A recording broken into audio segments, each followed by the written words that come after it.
Good evening, everyone. I am Councillor Caroline Culver, Chairman of the Resources and Place Scrutiny Committee. Members of the committee present this evening are Councillors Antti Amatharaj, Jeremy Cottam, Ross McKinnon, Chris Reid, Richard Sumner and Howard Wollaston.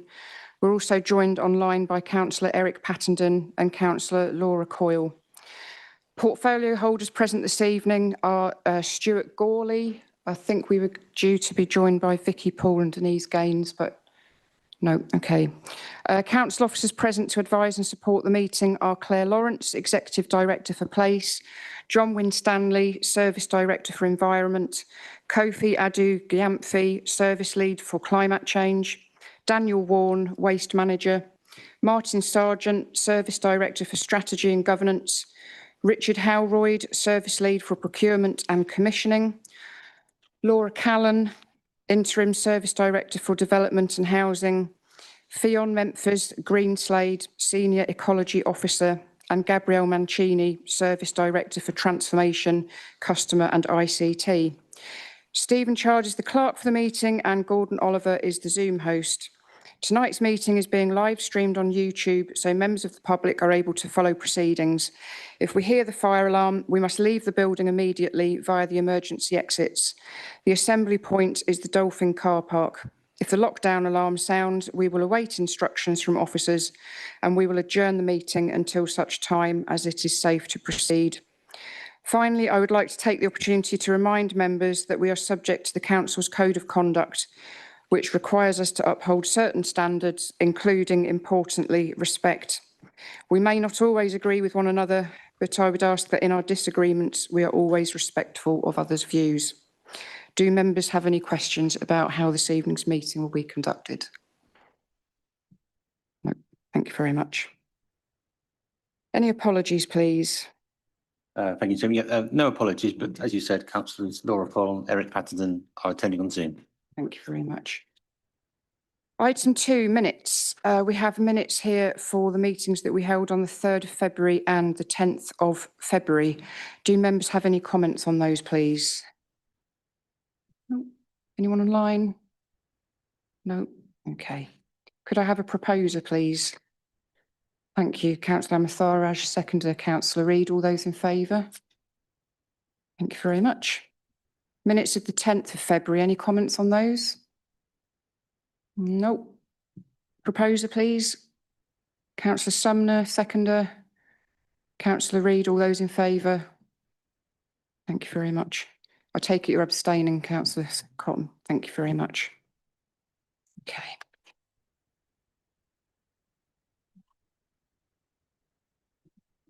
So just sign those.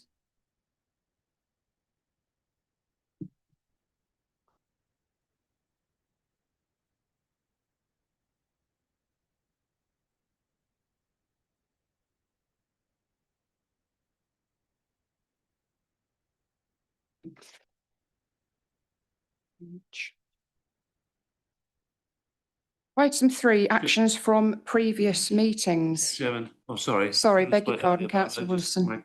My laptop loaded up. The 3rd of February meeting, I was not there, so I should have abstained. Oh, okay, thank you very much. Great. Item 3, actions from previous meetings. Members are asked to note the progress in relation to the actions. Action 269, Future Care Home Strategy. This can be marked as completed because it's on the work programme of the Health and Adult Social Care Scrutiny Committee. Do members have any other comments on the action log? Okay. As you will recall last time, Paula Saunderson spoke briefly about the actions that pertain to her and the Northbrook stream. There still hasn't been a response to Ms Saunderson, so I am happy to suspend standing orders if members are minded to do so, to allow her to speak for 2 minutes on that matter. She's also brought us a present, which is a sample from the Northbrook stream, and I recommend you don't open it or smell it or drink it. I'm going to propose that we suspend standing orders. Councillor Sumner, all those in favour? Great, thank you very much. Ms Saunderson, you have 2 minutes to speak on this. Thank you. Action log 116 and 143 on the Northbrook Stream, 7 sources of pollution and flood risk to residential properties. Following my paper sent to members yesterday, I thank you for allowing me another 2 minutes to discuss the lack of action, clarity or any shared vision on how we are going to tackle the pollution and flood risk of the Northbrook Stream and the West Berkshire Council Bond Riverside lands and infrastructure problems associated with 5 or 6 of the 7 sources of pollution. Our requests put in 6 months ago by this committee have not been met, and there have been no comprehensive reporting or progress made, with 116 in 2.5 years and 143 in 1.5 years.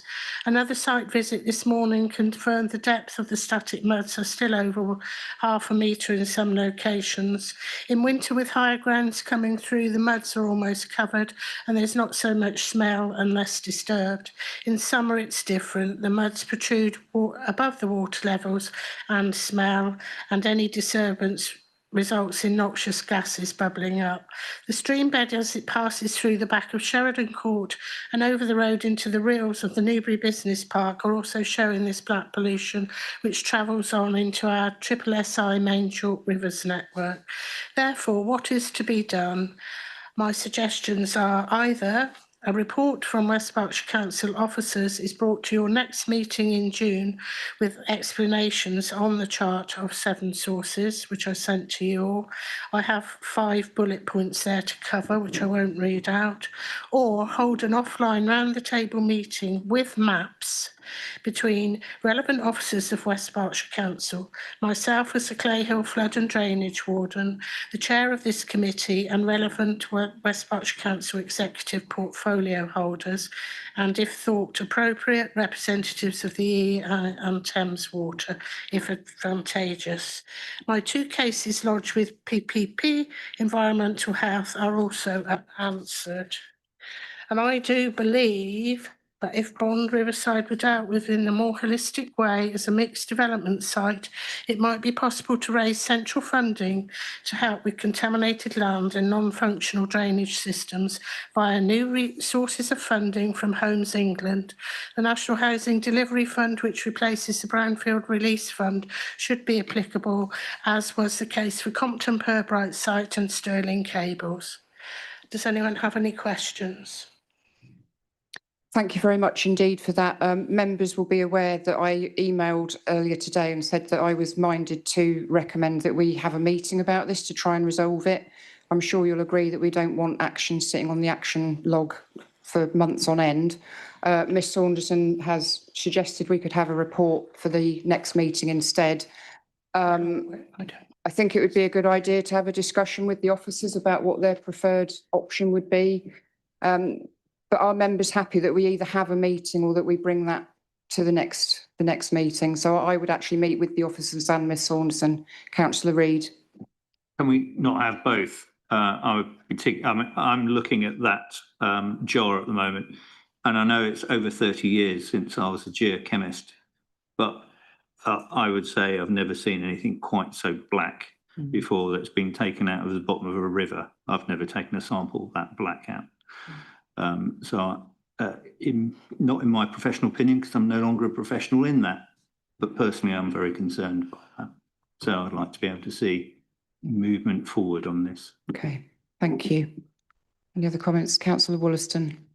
I think a smaller venue or a small number of people will probably achieve more, but I would like to be part of that meeting as possible as former chairman of the Lamb Valley Flood Forum and now deputy chairman.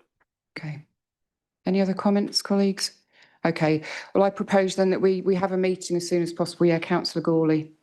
Yeah, I can offer a couple of updates if you will. Yeah. One of them is that we've continued to chase the EA for support with testing because it is their responsibility as the Environment Agency to do that. All of their sets and kits are currently deployed at other areas. There is work that is being advanced on several schemes which we're hoping to secure some grant funding from. And John, you might need to fill me in on the body because I can't remember the name of the funding body. that are looking at kind of natural flood management projects along that kind of Northbrook catchment. And that also includes SUD's retrofit schemes for the Northbrook catchment. So we are progressing work on it, both from an Environment Agency perspective, but also looking at those natural flood management projects and SUD's retrofits. The source of the funding is DEFRA. Through DEFRA is the local levy and the local flood risk management pot. So if it's okay with you, then if we could have a meeting soon and then also bring something to the next meeting so that other members are cognizant of what's been discussed, would that be okay with you, Councillor Gawley, Mr Winstanley? Yeah. Okay, we'll do that then. We'll have a meeting as soon as possible and then we'll bring something to the next scrutiny committee as well. Okay, thank you very much. Thank you, everyone. Thank you very much. Thank you. Right, okay, in terms of, sorry, Councillor Sumner. Proposed reinstatement of standing orders. Yes, thank you very much for that. Something I always forget to do. All those in favour? Thank you. Right, any comments on any other actions? Okay, I'll just go through a few. Action 141 is about having our annual meeting about flooding and sewage with Thames Water and the Environment Agency. So I think we can probably mark 141 off as being on the agenda for the work programme. So I don't think there's any benefit in having that still on there, to be honest. On 212 about Faraday Road, we didn't get an update about that at scrutiny, but there was something at executive, and I'm conscious that Faraday Road is on the WAP agenda tomorrow.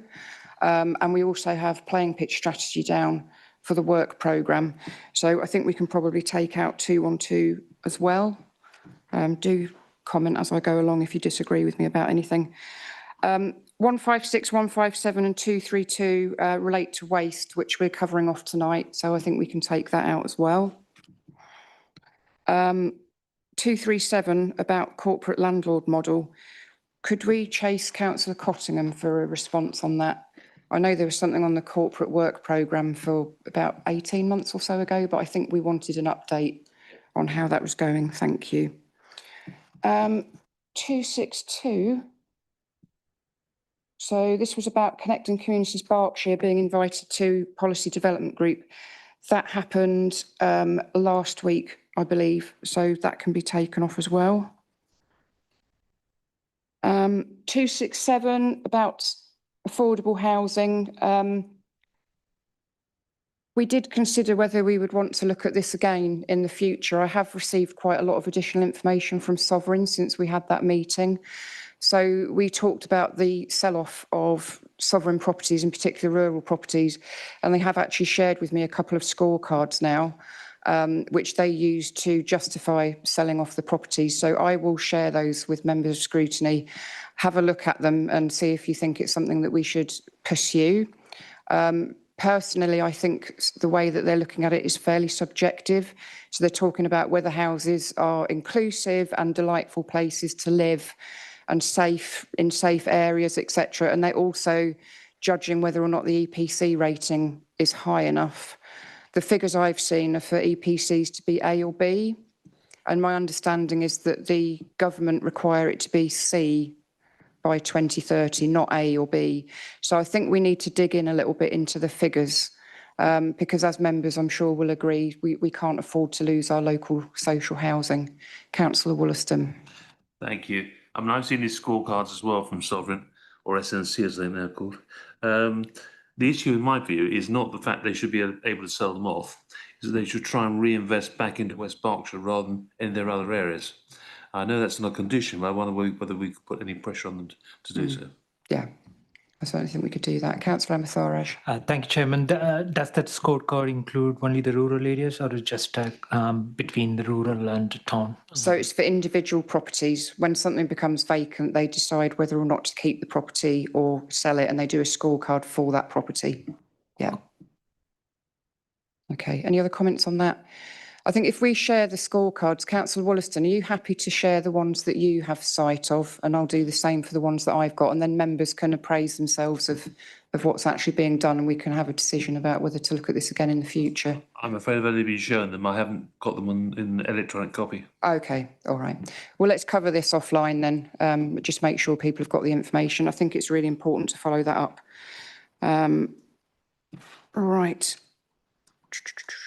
251 on transformation, that's complete because we had the special meeting on the 3rd of February. And 246 about the task and finish. I've had feedback from the other chairman of Scrutiny, and I've sent that feedback to officers. It's already gone to Constitution Task Group, unfortunately, before we've had a chance to look at it at Scrutiny. So I propose that we look at it at our next meeting. And then if we decide to change it, it will have to go back to Constitution Task Group.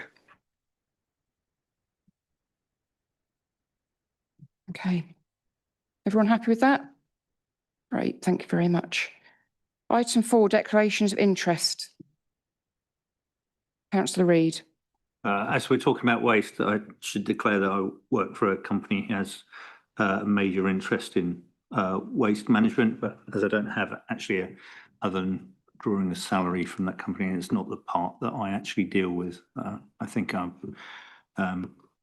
won't be a conflict of interest for me to join in the debate. Okay, thank you very much, Councillor Reid. Anyone else? Nope. Okay, thank you very much. Any petitions? Not received any in advance or notice of any in advance. Thank you.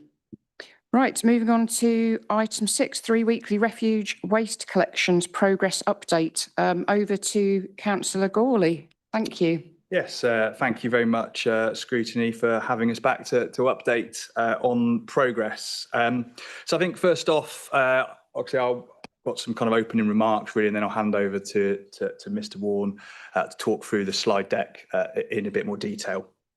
So I think first off, I would just like to say a big thank you to residents for their support and flexibility in adapting to the new collection schedules. Appreciate it. It can be a challenge to get your head around something new and something different. So thank you very much to residents for that. And also to thank them for helping us to increase our recycling rate significantly and really making the most out of the curbside offering that we provide at West Berkshire, which is one of the best in the country. So I think, the change we made back in September, so what are we, almost 6 months since, or 5 months really, is demonstrating benefits both for the environment and also the district's waste habits. It's also helping to improve the efficiency of our services, cut council waste, save money and protect those vital council services and the most vulnerable in our community. The change, is also helping to future-proof our service to avoid the extra costs from the emissions trading scheme legislations that is due to come into force in 27-28, which could lump the council with an extra £1.4 million pressure in tax for that a year if we don't do something different. So it really is important that we took some steps now early and be proactive to try and mitigate and avoid that risk where possible. As we go through the slide deck, officers will highlight some of the lessons learned and things that perhaps we would do differently next time round, and also run through the kind of early data on how things have changed since we introduced the new schedule in September. Officers will also talk about fly tipping data, where we've seen no increase since making the change and no change in littering reports since the change was made as well. And I know that those two areas were some of the largest areas of concern, of residents. And we know that fly tipping, and it's still the case now, remains largely due to commercial waste being discarded inappropriately. And I've spoken to many people since the change, either on the school run, when I take my kids to and from school, or in my local pub, quite frankly, or at public meetings. And I must admit, there was a lot of scepticism and there was a lot of people that thought the change would be unmanageable. But having since made the change and spoken to them since, actually a lot of people have said to me, do you know what? I thought this was going to be an absolute nightmare, but actually we're doing all well, doing okay and coping really well. And actually it's made them think a bit more about their waste, where that waste goes and how it can be recycled. And I think that's a really important point to highlight is that it is good that it's making people think differently about where they put their waste and what they can put where. And that's really important. But having said that, I do appreciate, I am a realist, that it's not easy for all, and we remain committed as a council to supporting residents. So if residents are still struggling, I would absolutely urge them to reach out to the waste team or to their local councillor to help access that advice and support where possible. And again, I think tonight will demonstrate, how we have been supporting residents, and I really do, want to reinforce that point. If you are struggling and you're not sure of what help's available, please do check. So with that, I will hand over to Daniel, who will take us through the presentation.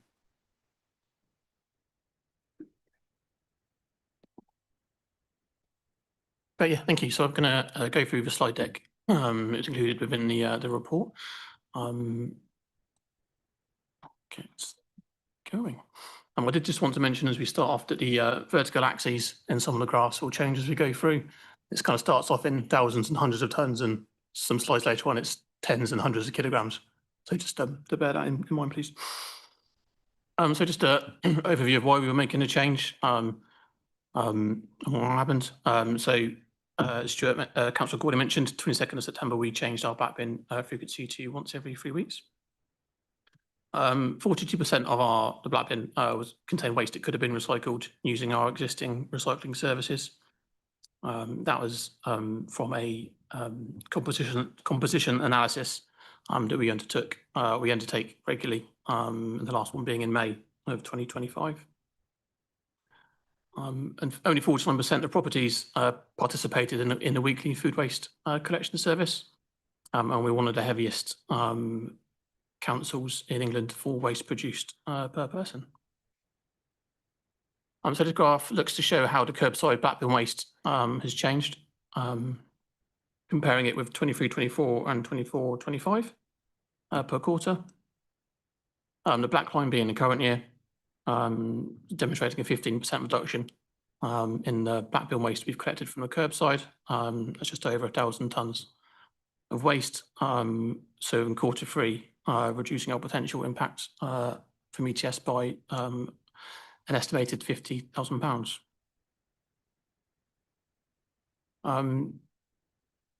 So this one's showing the black bin waste we collect at our HWRCs, as there was a concern that people, so they can't dispose of it as frequently at the curbside, it would all shift to our HWRCs. And it shows, although there has been an increase, we've only seen an extra 116 tonnes end up at our HWRCs.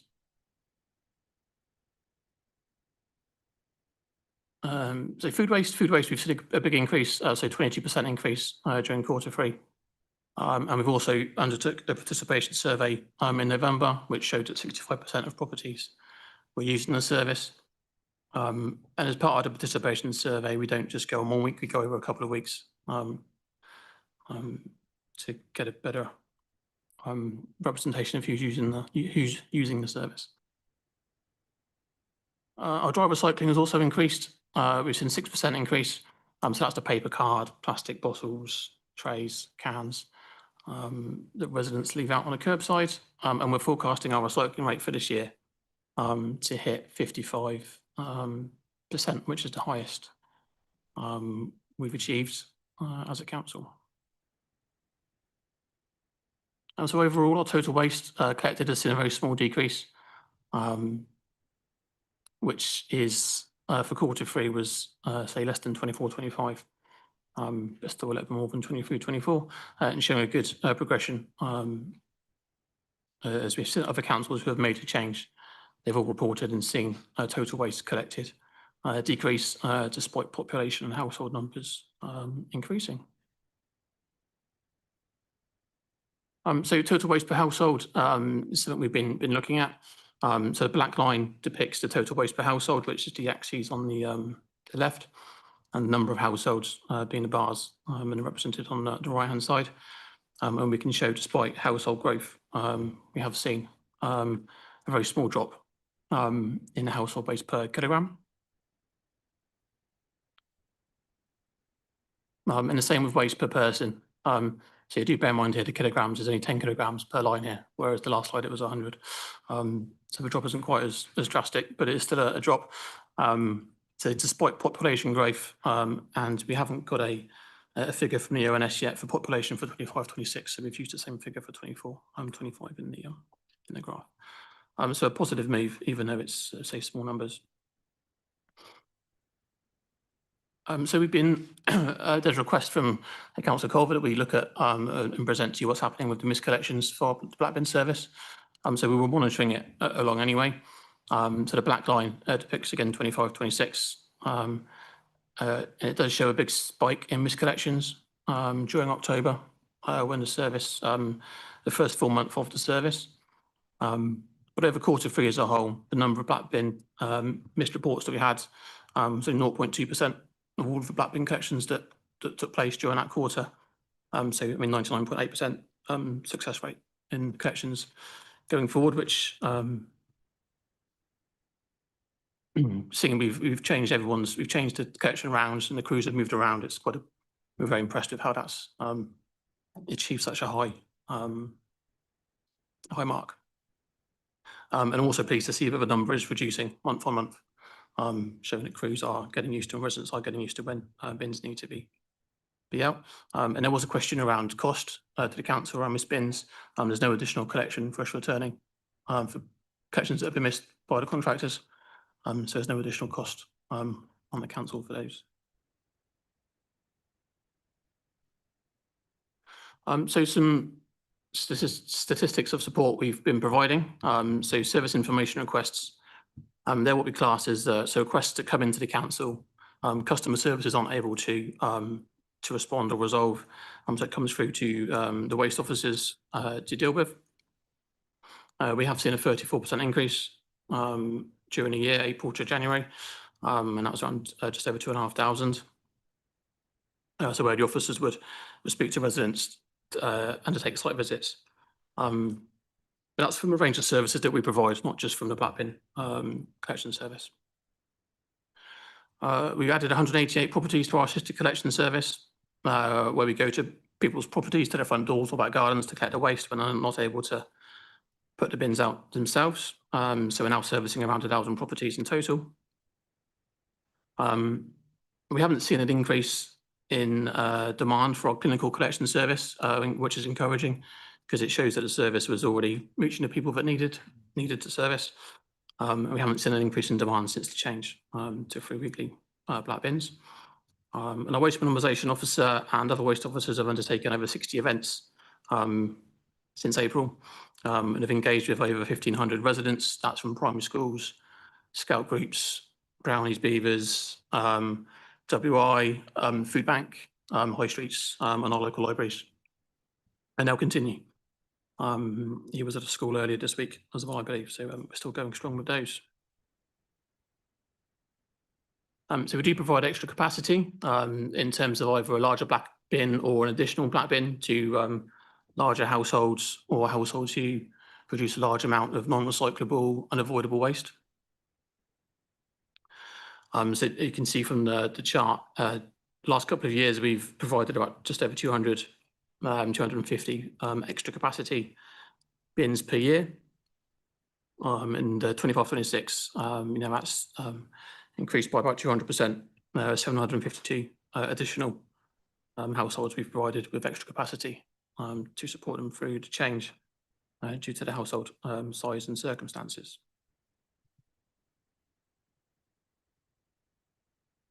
So we also provide containers.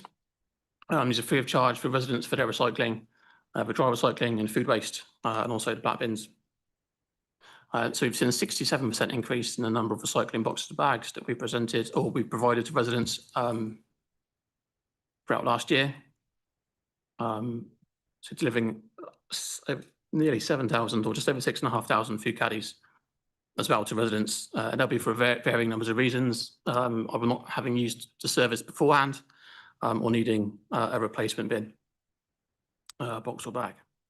And we've also just noted the number of black bins that we've delivered. That's not to do with extra capacity, that's just general wear and tear, and we have seen a slight increase as well in those. So fly tipping, one of the risks going into this change was would it increase fly tipping. And looking at quarter 3 data, we haven't seen an increase in the number of incidents reported to us for fly tipping. I think it's about a 5% decrease compared to quarter 3 in 24-25. And when we clear fly tips, we do try to get a category for the type of waste that fly tip is. DEFRA specify about 15 different waste types, from black bags to hazardous waste, commercial waste, etc. So we have been keeping an eye on this, and with the fly tips specified as being household black bags, that category being the best category that we could fit to, what would have an effect from the change to 3 weekly black bins. There's also shown a decrease in the number of those fly tips during quarter 3. Even below, not quite sure what happened in 23-24 quarter 3, but so it's going in a positive direction during quarter 3 for fly tips. So some lessons learned. We did or see that we'll get some comments about we should have a QR code on all the black bins so people can find their bin days. We did place a sticker on everyone's bin back in May last year that did have a QR code on there, but also had a lot of other advice around what you can and can't recycle. So maybe going forward, we need to make that QR code more prominent. We also had some issues with calendar delivery via raw mail. They weren't delivered. Not everyone had their calendar delivered on time, and we did find ourselves and the officers going to delivery offices across the district to see what was going on to make sure they were out as quickly as possible. So if we do that again, would we do it differently or use a different provider? We also found that the use of week commencing caused some confusion to residents on the calendars that we provided, which we've taken on board with the release of our new collection calendar that's come out this week for April onwards. So we now have a calendar for everybody, specifying their collection day throughout the year, which will hopefully make it a lot easier for residents. So if you go onto the bin day finder, it will link directly to your exact calendar that you need, or you can contact customer services and we can get one posted out. That's been advertised on the council tax bills that are being delivered this week. And I believe we've already had around 100 requests for calendars that will get posted out as soon as possible. And we're also aware of Christmas. Christmas is difficult anyway when it comes to waste because of the bank holidays and how it works. But also with the black bins being 3 weekly, it's an extra challenge. So it's something that we will be looking at and reviewing with a contractor to see if we can do anything differently next year. A couple of examples: Swindon have changed their collection day by 2 days for everybody across their district.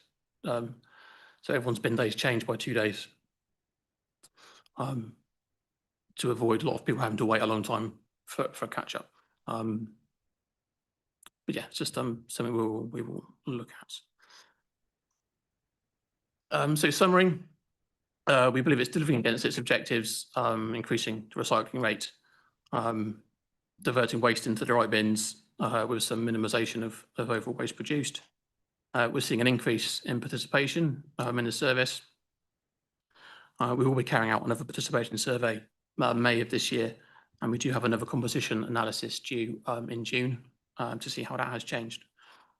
And we're also estimating reduced mileage of the collection vehicles, just under 10,000 miles per year from the change. And some of our next steps, looking to maintain and strengthen our participation and support, increasing the waste types that we collect for recycling, as well as our recycling container review, which is ongoing following the draft, the consultation on the draft waste management strategy. So that was my slides on 3 weekly. I did have the next 2 slides on an outstanding action. If you were okay for me to go on to. Yes, that's fine. I believe last time we were here, we were asked, does affluence affect waste production? So we've just looked at unitary local authorities here, and we've looked at so the incidences of multiple deprivation versus waste production per person across all the unitary local authorities in England. So the vertical axis is the kilograms produced per person with the IMD rank along the bottom. We've used the indices of multiple deprivation as our best guide to what is affluent and what isn't affluent. The lower score on the IMD rank is less affluent, and the higher score is more affluent. So I think what I can see lots of dots all over the screen. I've marked up some local authorities, ours, all the Berkshire authorities, and the top 3 and bottom 3 for each waste produced per person and deprivation rank. And I think what we can what I would conclude from this is a very moderate link to affluence and waste production.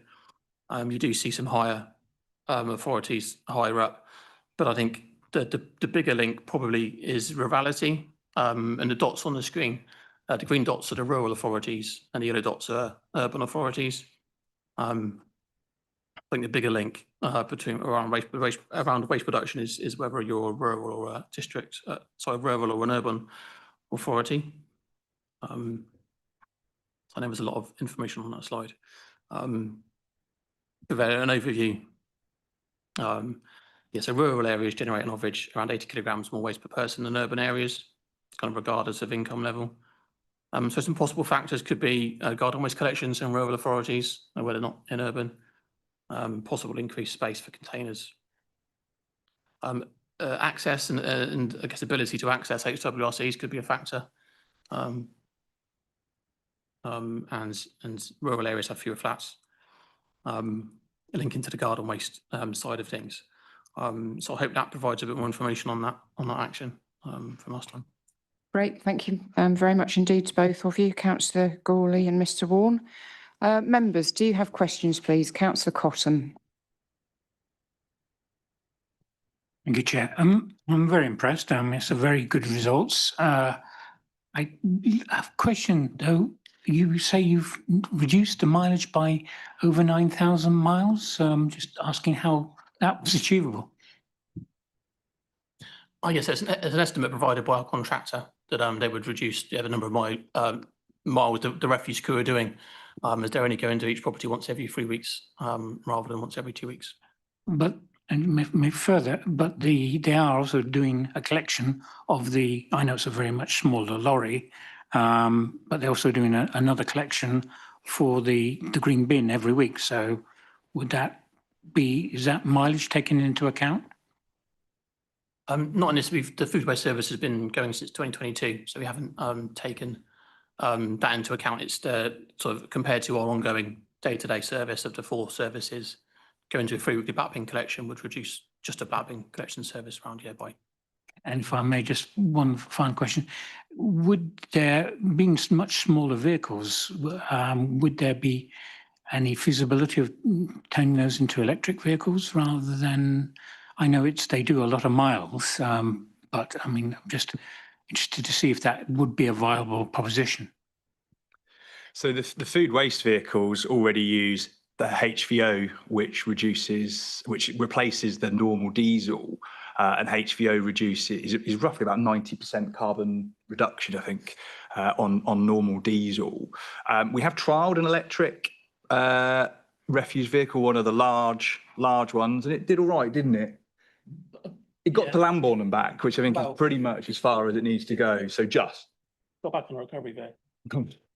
So the range is a bit of a challenge on electric vehicles at the moment. So, but we are looking to continue the use of HVO fuel and continue to roll that out. So we could use that on the larger vehicles as well. And I think perhaps we did possibly this year because price went down on HVO a little bit, didn't it?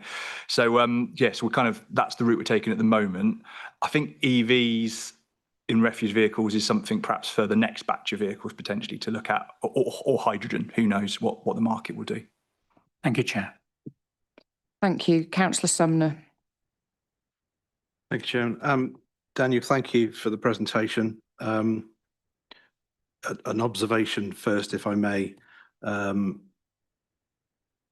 especially as time goes on and you come back and you will no doubt be doing this again in a few months' time when we hit the year's worth of change. Your quarters don't align with fiscal quarters. And as time goes by, people will look and compare. You've started the service change in Q3. So you might want to look at that. I can see that you've got the comparisons on there quarter to quarter, but be mindful of the fact that generally when one of us will look at a graph on there, we'll look at quarter one being quarter one fiscal, so starting the 1st of April. As I said, it will become more, potentially it will become more of a question as time goes by, and it will just become at some point probably meaningless as well. But just it's an observation. It's not changing what you've got, because I can see that you've got comparisons on the lines that are there on the graphs to previous years. So it aligns in its quarter, but it's not a fiscal quarter. The first thing that really was obvious to me as I was going through, I suppose, or the biggest thing, was the support provided, and especially with the extra capacity. That's nearly 2,000 if we go in some elaborate rounding, which is considerable. I think residents will have historically, in conversations with me, and I'm sure with many of my colleagues, past and present, said that they wanted a larger bin and not been successful in doing it, and the criteria was quite strict in the requirement to get a larger bin. So to see that come in, there's something to note behind that, and at this stage I'm not quite sure what it is, but it's definitely one to watch, because if that were to continue, you have the ability to be losing the traction that you're getting. People are putting more because they need more space in a bin, but what's going in it, because it continues to be an issue. And I think I heard you say that there wasn't any increased cost in the administrative side of everything and all the changes that have come through. Did I understand that correctly? Yeah, on that last point out, just in relation to the missed bin collections. So when we're returning to properties who have reported a missed collection. Okay. That might be there. So generally, administrative costs probably gone up with the requests for extra bins or anything like that, and or the service in itself. You noting that your comms have gone up. Yeah, so there were some implementation costs that were temporary in 25-26 with some additional staff to help support the team. They've all now left. So no more than we would expect normally. Councillor Gawley. Yeah, what was I going to say? Just quickly, the quarters I think do line up with the fiscal. So Q3 was September when we started it. So that would have been the first month of September. Is that what you meant? Yeah, but you've got records starting with the black lines from quarter one, and you didn't start in quarter one. You only started in quarter three. So if you're comparing the most recent now, we are not in that point. So it just needs to, I don't think it's consistent throughout, and I don't think it aligns to the fiscal. Oh yeah, because obviously we've delivered a black bin service since Q1. It's just how it's varied with the change in schedule. I think is why it starts in Q1, the black line. Unless I'm missing it a bit more, but I will. We'll have a look at it. The second point I was going to just answer was on the increased capacity. So I think what's really important to highlight with this is where officers have been doing kind of inspections of streets. Only around 3% of households or 3% of collections have been producing what's classified as excess waste. And excess waste will be where the lid on the bin is open or a bag has been left by the side. And that is in line with where we were at 2 weekly as well. So I think that should offer members assurance that people are managing reasonably well with that. And I think you're right around that control, around the extra capacity. It is important we look at that, review it and manage it so we don't lose traction and go back for sure. If I may, Chair, if you look at page 65, I think that probably indicates what I'm talking about. You're reflecting at a moment a black line that goes to quarter three. Now, unless you're saying that quarter one was normal, we actually introduced it in quarter three. So you've either got a chunk missing off the start of it, or the slide, it needs to slide sideways. It's not massive. Like I said, the comparison is there, and we can see the comparison month on month or quarter on quarter. So it just doesn't look right to me. Okay, thank you. Councillor Pattenden. Thank you, Chair. I wonder if you could just remind me what happens with 3 weekly collections and for people whose regular collection day is a Monday when, and it's a bank holiday. What's the outcome there, please? Yeah, of course, Councillor Patterson. If it's a bank holiday Monday, collection is as normal. Collection days are the same year round apart from Christmas Day, Boxing Day, New Year's Day. So if it's a bank holiday Monday, leave your bin out as normal. If your collection, yeah, hopefully that's. Okay, Thanks very much. thank you. Thank you. Thank you, Councillor Pattenden. Councillor Wollaston. Yeah, a number of issues.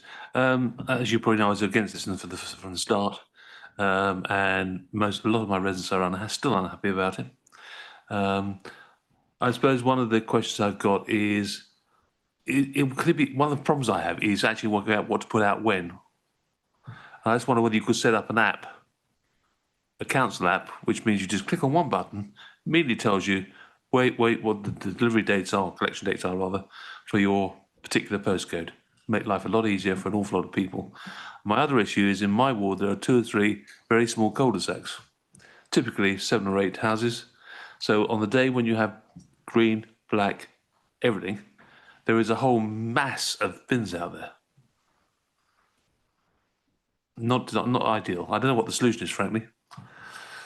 So I think I'm happy to take the last point. I think on the schedule, I think it's once every 6 weeks that all bins would be out on one day. So that's just under 4 times a year. So I think it's, or just over 4 times a year. Call it 5 times a year. So yeah, I absolutely get it. I live here too. I understand it's a bit of a challenge, and I think this is part of what needs to feed into that.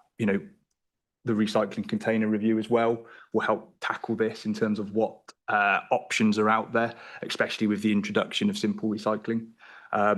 So definitely under review. The recycling container review is on that waste management strategy as well. And as kind of Daniel mentioned earlier, it's something that we're going to be progressing and looking at next. In terms of the app reminder, I think it's something we investigated, but it wasn't particularly feasible at the time. But we will, continue to keep it under review because there are many other councils that are moving in this direction, and perhaps that might mean that there is more appetite to develop something like this. It is also important to remember that there is a bin day finder website, which is dead easy to use, which I think is westberks.gov.uk/bin day. Just pop your postcode in, select your house, and it tells you when your next collections are. So that is really quick and efficient to use, to be fair. If there's anything to add to that. Calendar that And the calendar that we can send residents as well. I accept that, but it will still be a lot easier as just a single app. You just go click, as I do with a number of things, and you can see it straight away. Absolutely. It would, like I said, we'll keep it under review as more councils move this direction. But there are alternatives out there to help at this time. Thank you very much. Councillor Matharaj. Thank you, Chairman. Thank you, Mr. Vaughan and Councillor Gowrie, for that impressive presentation. I would say, like, for the 4 months or 5 months or so, that's really assuring that it's on all indicators we are improving.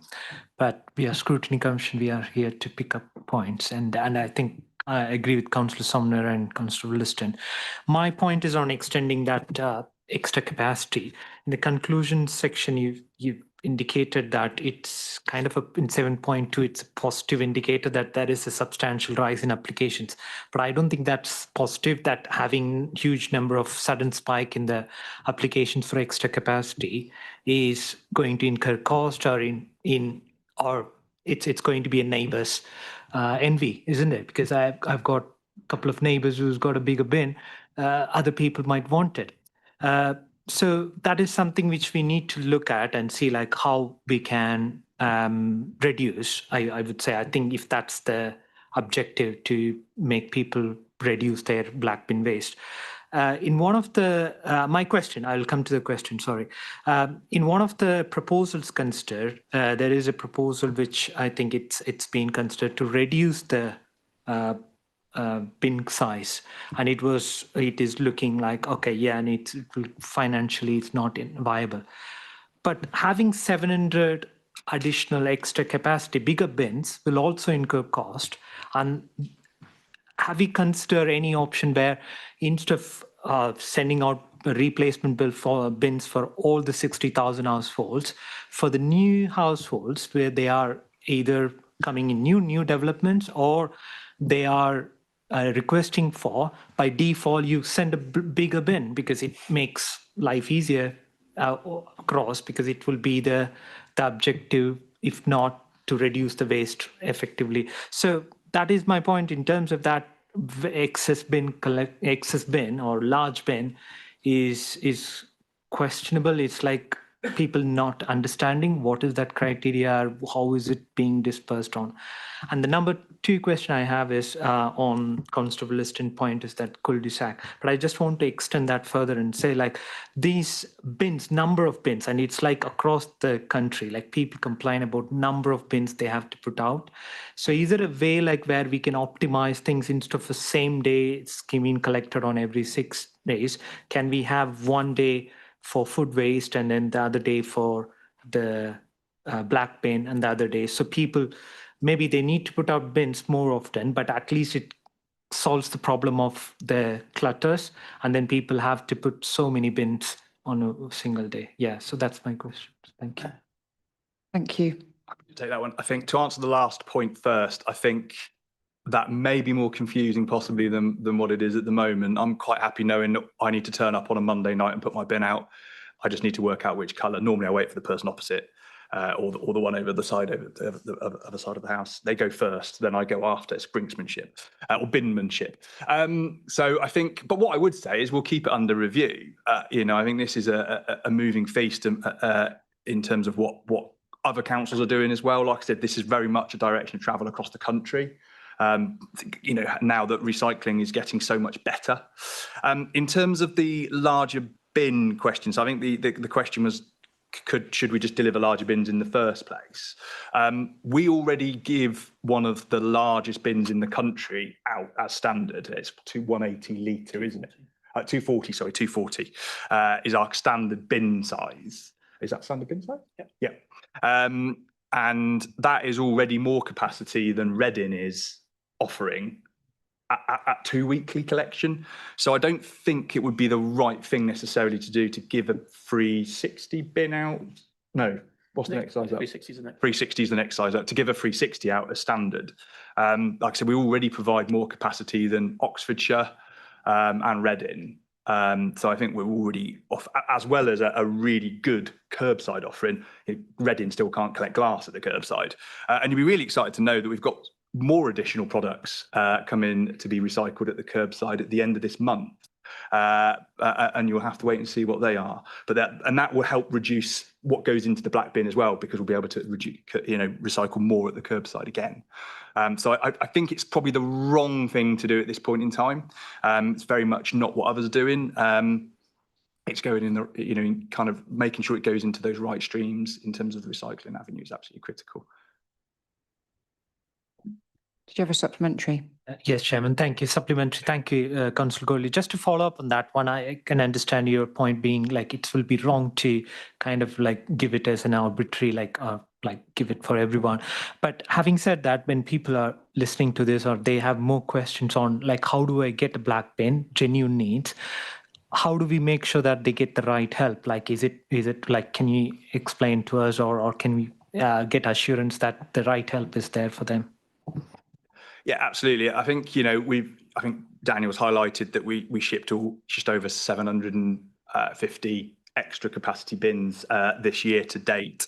That's triple the amount we've done in the previous years. So we are supporting, as well as all of the other recycling containers and food waste containers that we've shipped.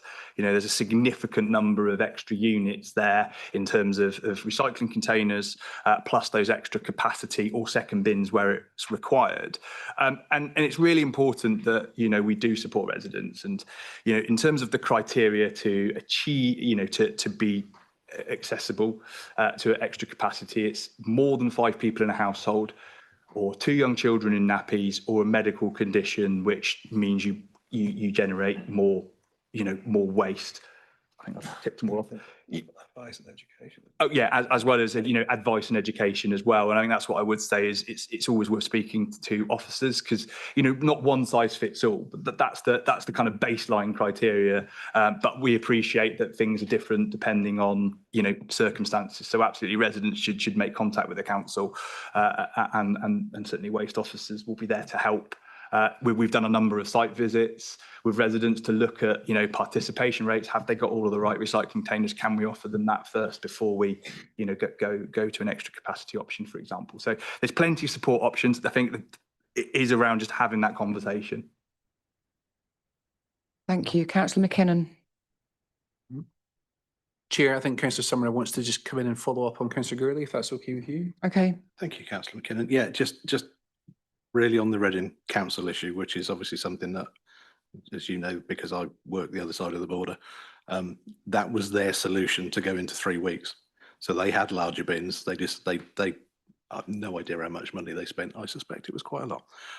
But they decided at the same time they brought the weekly food collections in to go for a smaller bin as their solution to it.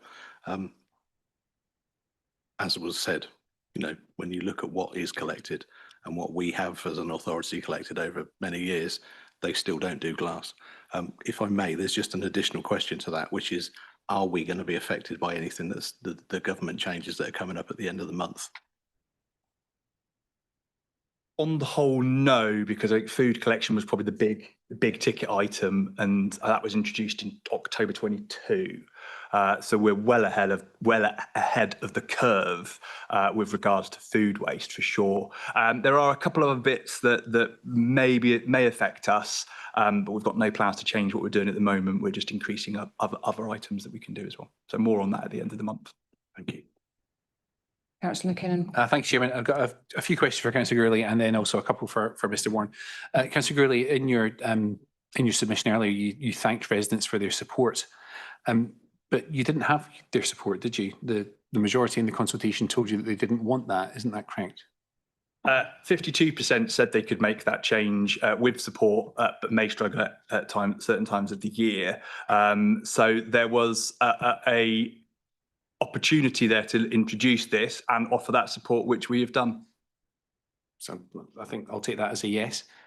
You also mentioned that you spoke to many people on your school run and in your local pub.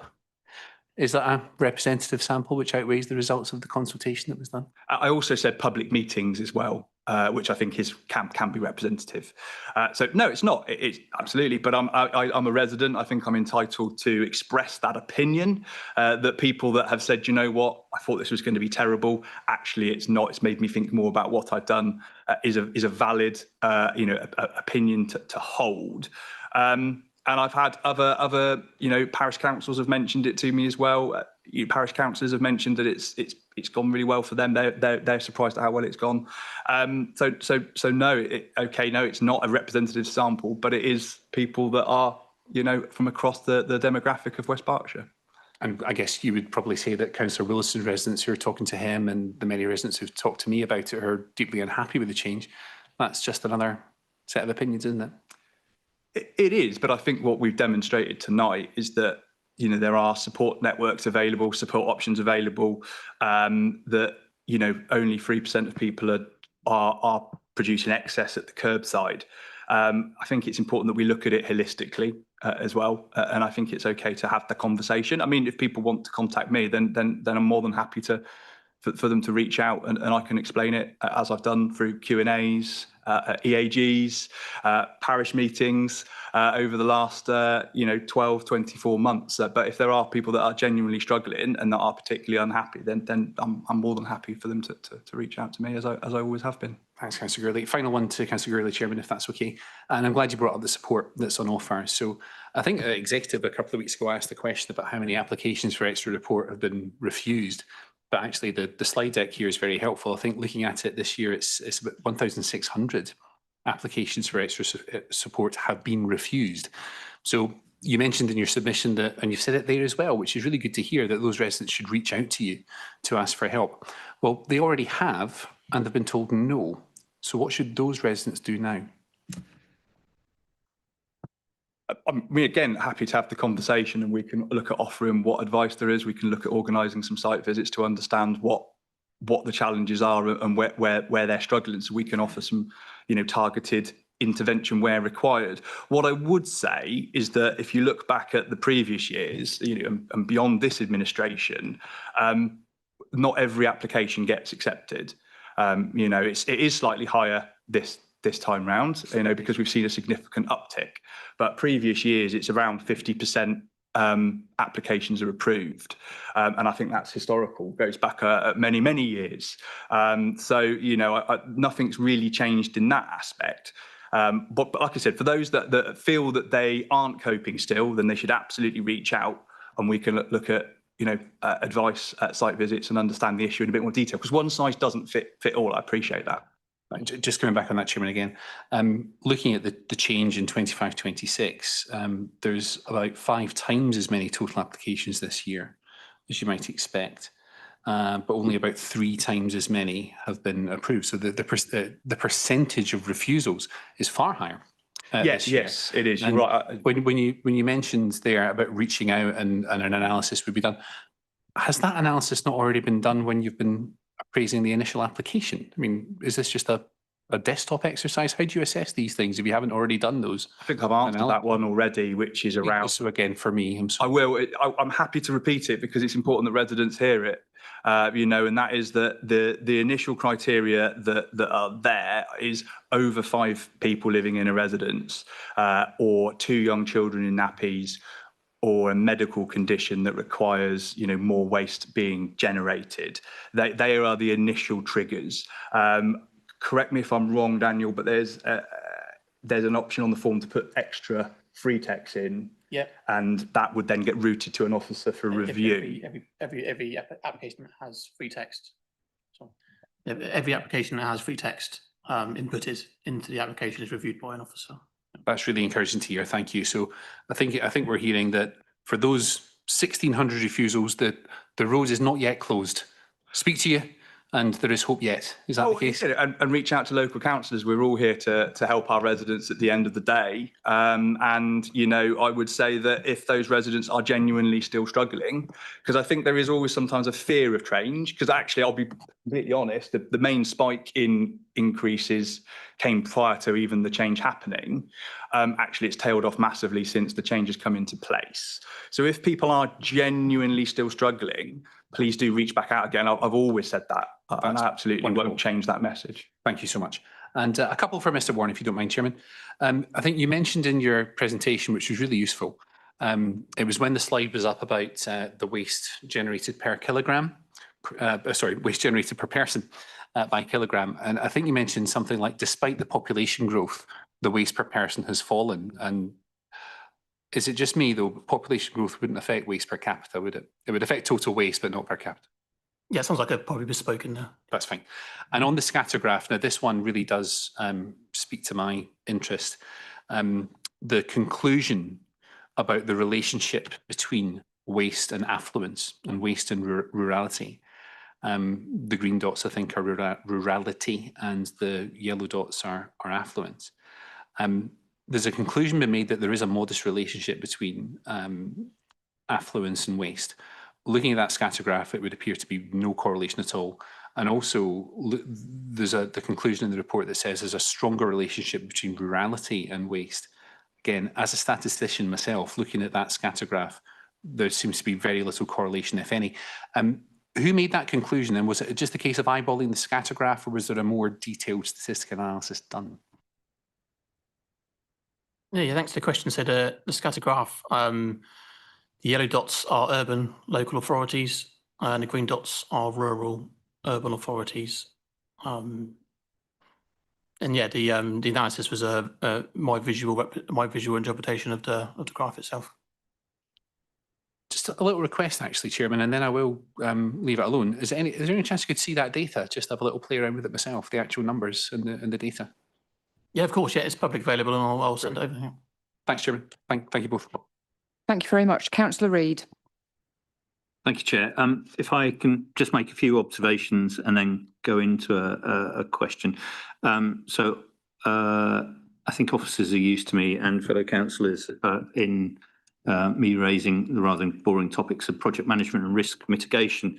And I would have to say that after the initial statement, we've got initial public resistance and the fact that you managed that risk through stakeholder engagement, extreme effective comms, suitable resourcing and mitigation. And looking at that delivery programme of return on investment from the business case, comms, planning, resource cost, outcome and benefits tracking resolution. I think the officers and partners should absolutely be congratulated for a fantastic programme delivered. And thank you so much for delivering that. It's an exemplar, I would say, especially the fact that you're also doing that lessons learned and you're carrying on with those lessons learned, picking those things up. I saw the council tax bill appear in my kitchen, which I looked at the corner of my eye, and I'll put off maybe opening that for a while, but right on the front page saying that's the bin day finder. That really picked out my eye. I've been speaking to residents in my ward on the doorstep for the last month, most weekends, or all the weekends actually, and actually it's really changed. I pretty much got a hair drying every time prior to the event. Why are you doing this, bins? And it was a real hard sell. It was a real hard sell. But actually, very few are raising it now. There are a number, and it tends to be the bin day finder issues. Forgot to put the bins out. Yeah, okay. But it looks like we're managing that, and we're still looking into that thing. But as soon as you talk about the money saved, they instantly go, "Why didn't you tell us that before?" Well, we kind of did, but maybe you didn't want to hear that at the time. So again, that return on investment is going to absolutely pay off in the long run for all us as residents. I also noticed on the fly tipping, there was even something from a local MP in the eastern area of our district talking about fly tipping would go up phenomenally. As you know, I look after Bucklebury, which has a very large common, and Mr. Warren knows that I regularly contact him about fly tipping, as does the parish clerk. I have noticed no residential fly tipping. It tends to be cable covering stripped off copper. It tends to be house clearances, fridges, that sort of stuff, which you wouldn't put in your 240 litre bin. So again, I think that was being well managed and well tracked. So thank you very much for that. One of the questions I would like to raise, though, is the variety of recycling collection containers we have. I'm often asked by people on the doorstep, why don't we do the same as, I think it's Swindon, who do a commingled bin? I kind of know some of the answer of that, working waste, but it'd be good to hear it from yourselves. Yeah, I think you're right. And in terms of kind of first off, to start with kind of the money saved and kind of the return on investment. And actually, I think because residents have really made some real big changes in habit, it has seen us beat that expectation that we were expecting to see part year after costs. I mean, part year after costs, we originally forecasted 150k saving. Coming into the year, we're forecasting that to be actually 280k after costs. And that's purely driven by behavioural change. That is people putting less in their black bin and putting more in the recycling. So it is a double bubble win-win. We're paying less to dispose and we're generating more income with our partners for our recycling. And looking ahead to 26, 27, we're expecting that to rise to around 488,000. That's a lot of cash, for providing a really efficient service. Councils get criticised for wasting money and being inefficient. This is a really good example of where we've made a service efficient so that we can protect critical services. And I really hope residents do understand that's, you know, a big part of why we've done it, as well as, you know, the environmental aspect of not putting perfectly good recycler into the black bin to go off and get burnt. So that's kind of that side, and hopefully that will stack up. And the more recycling we do, the more that picture will change for the good. In terms of the second bit about around why we don't commingle here in West Berkshire, one of the biggest drivers of that is the quality of the recycling. So our rejection rate of recycling that's contaminated here is about 3%. So that 3% won't go and get recycled. So you could put it in your recycling bin, it gets picked out at the other end, it won't get recycled, that will go to energy for waste still. In commingled authorities, I have it on good authority that the average is around 30% rejection rate. So that means 30% of a commingled recycling authority just goes to energy for waste, possibly. So one of the reasons why we don't and we do that source segregation is to maintain that quality, which means A, more gets recycled in the first place. B, the quality is really good, which means it gets a better price on the market, which means it's working harder for residents effectively and saving them money in the long run. And protecting our vital services and continuing to deliver on that financial saving element of this change. Thank you very much. Thank you. Got a couple of questions myself. Are we thinking ahead about coordinating with Vale and South should the merger be approved by central government? I know that they have said that they've got, I think, the highest recycling rate in the country, but as you quite rightly point out, their rejection rate is quite high compared to ours. I think they were due to renew their waste contract quite soon with Biffa, I think they had before. So what are our plans in the future, bearing in mind that we do have a good record in not rejecting waste, and they don't have such a good record? How are we going to plan ahead to try and cover off those things? Yeah, I think it's really important to remember that the Ridgeway is absolutely not a goer just yet. We've got no formal confirmation of whether or not it will happen. You're right, I believe their waste contract renewed last year or certainly recently. I spoke to, and I think as well, because it's a county council and a district, there's two different responsible parts to that question. There's the district does the collection and the county does the disposal. So it's a bit more complicated. And it's also important to remember that we're contracted until 2032 under our current PFI arrangement. So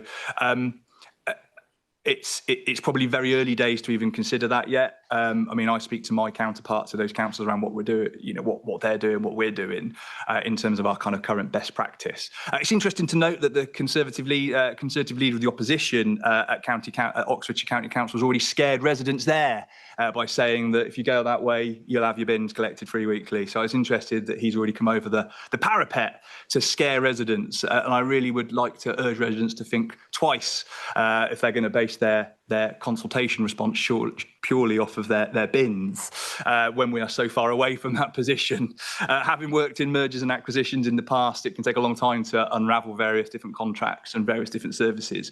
So we're not there yet, but we'll absolutely continue to look at it and share best practice, I think, you know, where needed. And just on that 30% topic, that's on average. So that's not saying that the Vale or the county are achieving that, but that's what tends to be the case of commingled councils. Thank you very much for that. And do we know how the electronics and laptop recycling is going? Have we got any figures on that yet?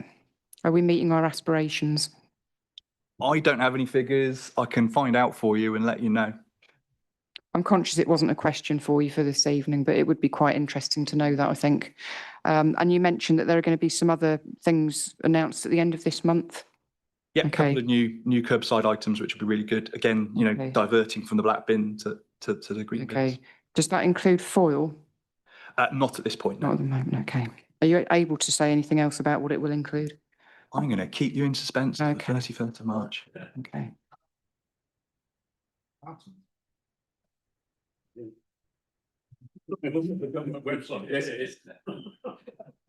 Okay, any other questions, colleagues? No. Okay. We don't have to vote on any recommendations, but Councillor McKinnon did ask about having the data for the scatter graph. So if you could provide that, I think that would be very helpful. And also the conversation that we had around having an app and exploring whether that would be something that we could do further down the line, perhaps. Is there anything else that members want to particularly capture? I know there'll be stuff in the minutes, but if there's anything concrete. We can track, Chairman, compliance and how they are dealt with, like Councillor McKinnon's point as well, in terms of the support, how many rejections and how they are being dealt with. Have they been something like that? Yeah. Okay, we'll note that. Thank you. Okay, great. Well, thank you very much indeed, Councillor Gawley and Mr. Warren, for a very comprehensive presentation. Pleased to see all the progress that's being made. Thank you very much indeed. You are free to leave if you wish to, but you can stay if you want. Okay, thank you. Chairman, may I ask that on this subject, I collect up my contaminated waste samples Yes. so that I can take them? Yeah, that's fine. Mr. Pearce, would you mind collecting those 3 jars? Thank you. Do you want to go round the back, Alan? Right, good. Thank you very much. Item 7, procurement governance. Now, this is an item that was brought to our attention by a member of the public, Mr. Paul Morgan. And as you will recall, members, he did speak briefly at the start of the last meeting to outline his concern about whether or not the paper this evening would answer his questions. He is with us this evening. I am minded to allow him to speak, as he did last time, for 2 minutes. That would require suspending standing orders. I would suggest that if you are happy to do that, we do that first and then we move on to the presentation from the officers, if members are happy with that. So I'd like to suspend standing orders. Councillor Sumner seconding. All those in favour? Okay, great. Mr. Morgan, you have 2 minutes to outline your concerns. Thank you.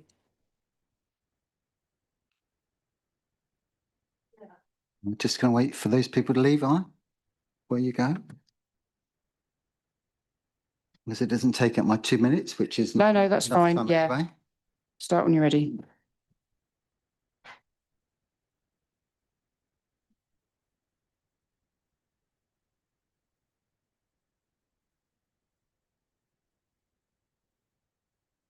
Okay.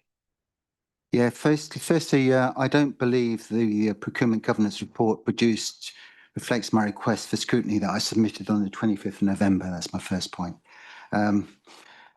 What I'm asking for is simply 2 things. One is the committee agrees to a scrutiny review. I noticed in the report it says there that it is for the committee to decide whether it wishes to accept the proposal from a member of the public. I assume you've already had, by the way, because I submitted my request in November. So I'm surprised that it's not been accepted yet. That's my first point. Secondly, I'd like to, because 2 minutes clearly is nowhere long enough, I'd like to request that I can provide and present full details of evidence to the committee when it's appropriate to go through the real major concerns I have got on this. This is not just about procurement governance. It's about justification, authority, approval, process, governance. It's about the lack of reports. There's no reports anymore on these big contracts. It's not just about the end contracts over £2.5 million. It's about key decisions. And I'll give you some examples. A key decision, as I'm sure you're all aware, is anything over 500k. Now, looking at the forward plan and other things, it's very sporadic if reports come in for key decisions over 500k. So we've now got a situation where I believe that by default, all decisions are delegated to the officers. I don't believe any report comes through to any other committee apart from the officers. That's my concern. I disagree with the report. There's been a massive change in 2023. Before 2023, there were reports. For example, John Winstanley over there produced a number of good reports, and he still does. We don't no longer have those.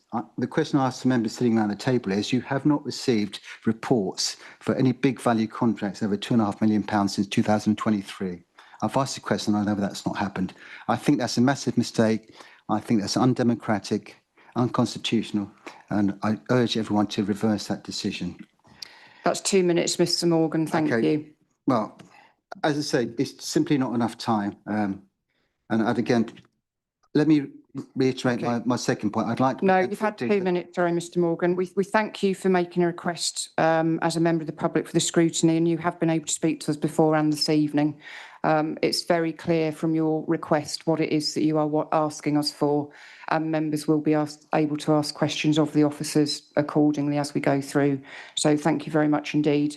I need to reinstate standing orders. I propose Councillor Sumner second. All those in favour? Thank you very much indeed. So I don't believe we have Vicky Paul with us online this evening. So Mr Sargent, are you dealing with this? I guess I am. Yeah, thank you very much. Over to you. Thank you.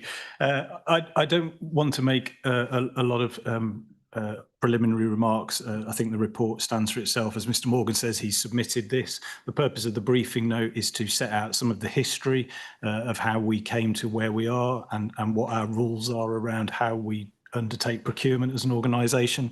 When, as Mr Morgan says, the request originally came back in November, and at that time we didn't have a head of procurement, and so this was a piece of work I was asked to take forward at that time. I'm delighted to say that we do now have a head of procurement, and grateful to Richard for coming along this evening. It might be quite helpful if he offers some introductory remarks as well in terms of some of the more technical procurement aspects, and then of course we're both available to take any questions that members might have. Would you like to make some comments as well? Yeah. Thank you, Chair. I think it's probably worth me introducing myself because I've only been in the council since the 1st of December. So I have been looking at all our processes in quite a bit of detail. So for background, my last role was working for the Cabinet Office on procurement reform. So I'm very up to date on the Procurement Act 2023, the provider selection regime, and a whole lot of other factors. And just out of interest, I'm a SIPFA accountant by background as well as being a procurement expert. And I produced the model contract standing orders that SIPFA recommend local authorities to use. So clearly one of the first things I looked at was the contract standing orders, and I will be reviewing them in a lot more detail going forward, and I would certainly be looking to work with the Constitution Review Group to actually look at that going forward. We've got some amendments coming in from the 1st of April, but in general, the level of transparency is no different to most other local authorities. By its nature, procurement is a very legalistic process, and it's high risk, in particular at the end stage when we're awarding contracts. What can members add in reviewing contracts that have been awarded at that stage? Not that much. I would argue I want to get members involved in the process far earlier on in developing things like specifications and looking at actual need. I'm going to be doing a lot more in terms of going out and doing a lot more pre-market engagement.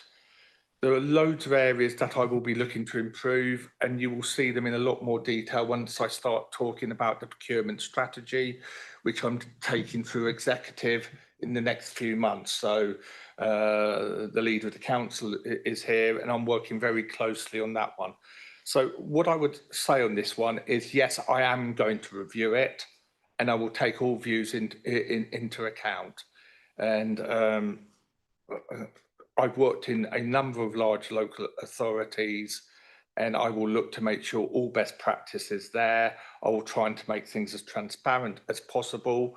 Certainly with the new central digital platform in terms of publication of information, it's far easier to make things transparent. Any reports that we would produce on an individual procurement would be subject to being Part 2 reports anyway, so they wouldn't necessarily be available to the public. So I need to review quite a few things. So I'm not saying no to anything, so I'll happily have some further discussions on it. Thank you very much indeed. Questions or comments from members? Councillor Wollaston. Thank you, Chair. As the portfolio holder at the time for both the Newbury Sports Hub and Northcroft Lido, we went through a really detailed review of everything. We just put into long reports, To see you then say in 5.4, neither of these reports demonstrate that the process prior to March 23 was more robust than was previously the case, I cannot believe. Now, I'm delighted, Richard, we've got you on board because you're clearly an expert with a lot of experience. But my concern is if you look at the Northcroft Dry side, where over 5.4 million, I believe, was spent, all that came through on a single line, I think, of the executive report. No background, no explanation of where the money was going to spend, no information on how it's going to be procured. And I'm afraid there's no transparency these days. When we were in power, there was.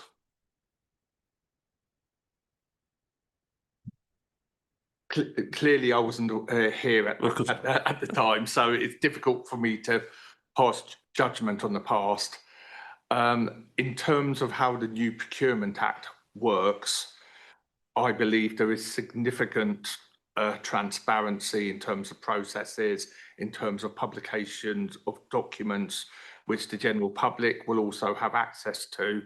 So one of the things I could make an offer to do is to run some training sessions with members on the new processes and to work with you on how we involved you in the process and how we give you that level of transparency that we need. In terms of the final tender award process, it can be quite difficult now under the new Act because literally we do a tender award. In the past, you'd have a standstill period where it was very confidential in terms of legal challenge. Now it's very public. We publish the tender award. There is then a statutory standstill period where things can be challenged. So I need to be very careful and think it through carefully how we make sure we get the transparency. So nothing's off the table, but I'd like the time to review it. Can I make one or two extra points if you don't mind? I'm told, and this is third or second-hand information, that the other 5 Berkshire unitaries actually publish reports on anything over 500,000. Now, I've no evidence of that, but I'd like to know some feedback as to whether that's correct. And the other issue I've got is on the Faraday Road. When that was done, the fencing was put up, cost of I think 180,000. But there was an alternative proposal of 55,000, and that seems to be completely ignored. And it just went to our Veolia, not Veolia, the other one, Volker, at a significantly increased figure. But again, there just seemed to be no transparency. So I'd appreciate someone looking into that too, please. Thank you. We'll pick up on some of the issues. Except, as I say, I will look at what new arrangements I can put in place. Thank you. I mean, this paper, to my mind, does look in a lot of detail at the procurement process, but I think what we're missing is what actually happens before that. So various business cases for projects. Members and the member of the public have pointed out some of the projects that they say we haven't seen the paperwork for. I was having a look through, there's things like Four Houses Corner, Falkland Primary School, Blagdon House Complex Supported Needs. So those are just some examples. I think there are about 23 projects altogether where there don't appear to be those papers for all members to see before we either go to the procurement stage. I know that when we had a governance meeting, the legal officer was asked about this, and they said for any projects of this size, they have to be approved by full council. So do we have confidence that projects of this size are still going to full council so that members have an opportunity to look at the paperwork and vote on them? So there's obviously 2 slightly different aspects here. One is about the genesis of any particular project or programme that the council wants to run. And then the second issue is around any procurement that follows that. Any decision relating to the council's budget and its strategy is a decision for full council.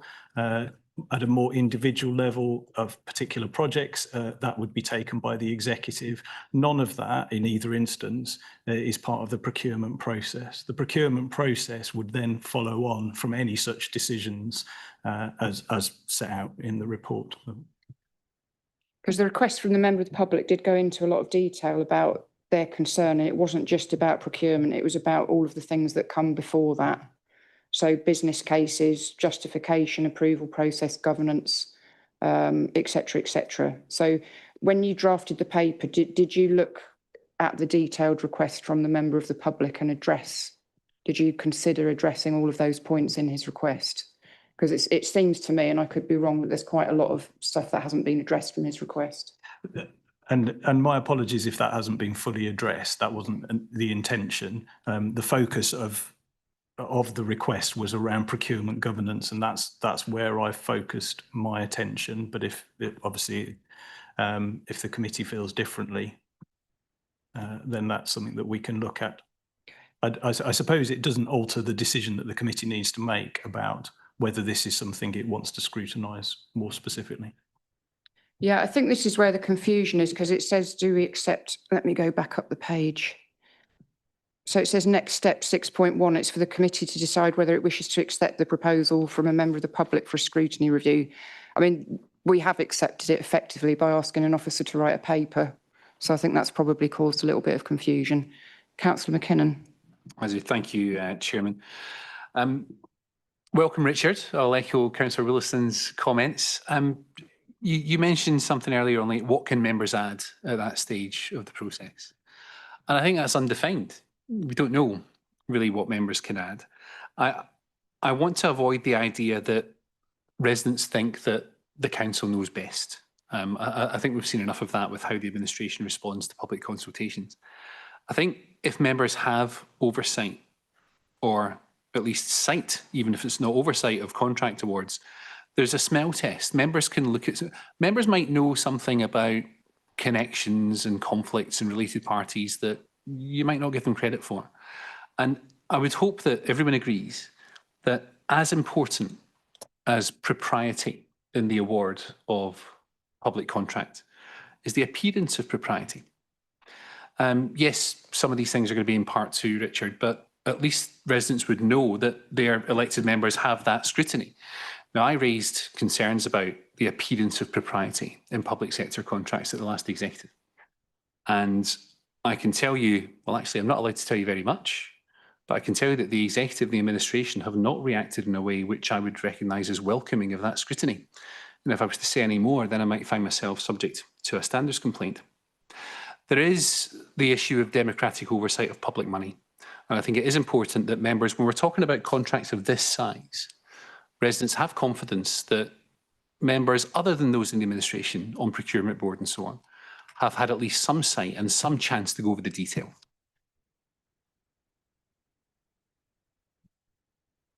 Can I say, I do accept that.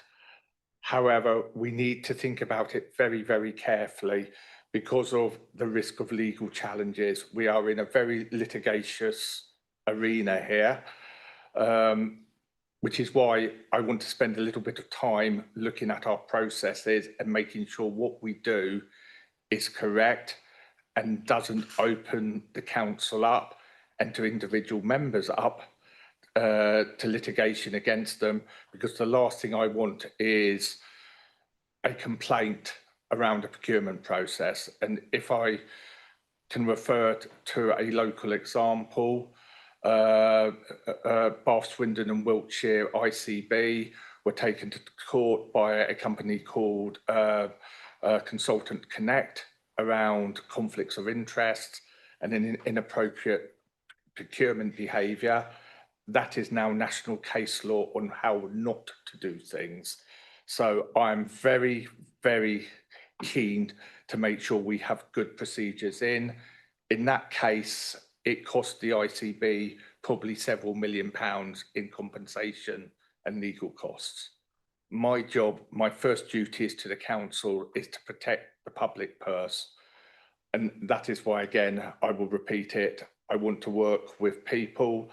I'm happy to bring things along to scrutiny on a regular basis so that we can review the programmes and get your input on things. There are other methods of transparency I can refer people to. So, for example, we now have a statutory requirement to publish a pipeline of all contracts over 2 million. So larger contracts will be visible from that point of view on the central digital platform, which is the government's central platform for procurement. So there are lots of things around transparency I can talk to you about. And I think there are things we can look at in terms of the Constitution as well. So, as I say, I've been here 3 months, so I'm getting my feet under the table, and I'm really happy to have the discussion because I think it's a really important one. And I certainly think your role as members in terms of scrutiny, how we spend our money and the procurement process is absolutely vital. So I really want to work with you. Thank you. Are there any other questions? Councillor Matharaj. Thank you, Chairman. It's not a question. I'm just a bit confused or going from the arguments or answers. I'm not an expert in procurement, and that's the argument as a Scrutiny Commission member. I'm not an expert in reading the law. And Richard, you are the expert and your team are the experts. Even I can say that being a program manager who holds the purse of a large project, I don't go and spend that money. I leave it to the procurement team within the company to deal with the procurement matters. And that is where I'm trying to question. I think I'm not questioning, confused. Like we're all for transparency here. And I think there is a suggestion from some members here like, oh, there is kind of like some kind of opaqueness or there is no, I don't think so, because this Scrutiny Commission has taken up matters or policies scrutinized even just half an hour before. We are questioning our officers and portfolio holders in detail. So my coming back to on this one is I'm just trying to understand there is a team within the council who are experts in this, and then Richard is leading that, and we are fortunate that we have a very good expert in that. And that is where I think I will leave it to them to deal with the technical aspects, and then we as a Scrutiny Commission pick up things which are on the policy side or maybe on the governance committee can pick it up. So I'm slightly confused, and I just want to absolutely say that there is some suggestions coming that we are not transparent or like the more we scrutinize, the more transparency. No, it will have the opposite effect. It will end up, as Richard said, more legal issues, more penalties or whatever. I don't know. It's just I'm confused. Sorry. Thank you very much. Councillor Brooks, please do join us. Councillor Pattenden, I think your hand was next. Yes, Richard, I think your offer of some members' training would be very well received on, you know, these higher value contracts to over 2.5 million and also lower value contracts as well. I think it would be very useful. I think it's very, very easy for people to, you know, cook up conspiracy theories or you know, scaremonger when they disagree with something. And you know, so I think having a very clear understanding of the processes and the and being transparent, as Councillor Amritraj says, is it would be very useful. Thank you. Thank you very much. Councillor Brooks. Thank you for letting me join the meeting. I haven't seen the points that Mr. Morgan is referring to, and forgive me that Mr. Morgan, do copy me in when you have these issues. It occurs to me that there is two aspects to this. One is the business case and the solidity of the business case, and then there's the procurement process. Now, the business case should be largely coming through executive. That's a scrutiny of sorts there for it to be agreed by executive. And then it goes to procurement to procure the goods. In major procurements, and we could argue which is major, but right now there's a lot of work going on the highways contract in terms of getting the specification ready and then going out to market to procure those services. We need a new highways contract. It's not a secret, and members are involved in building that specification. Now, I'm not against any adaptation of process or governance. The Constitution Review Task Group meets for that very effect. And when Councillor McKinnon turns up, he can put in points that he'd like to see in the Constitution to say that this would be a better way of governing things. So I'm not against the change of processes. What I'm worried about, and the Procurement Act of 2023 has got tighter, it's made things more difficult. And you've got to be so careful of a challenge during that standstill period. It's the thing that actually worries local authorities, central government. Richard's nodding because seriously, you've got to be so scrupulous in your procurement process that members should not be in any way seen as potentially influencing that procurement process. So Councillor McGinnon's point is about what's seen, whether it happens or not, what is seen to be the right proprietary within a process. But the business case, I'm very happy to have more rigour in that process of saying this is the right business case. This is why we're going to procure these services. When it gets to procurement, we have to be so careful and more careful with this new Procurement Act. And that will come through our procurement policy, which again, Scrutiny will be able to look at and scrutinise. Probably, I'll say this now, Richard, bring that through to Scrutiny before it comes to executive, if you're minded to receive it. So there's nothing here of saying we're trying to hide anything, nothing whatsoever.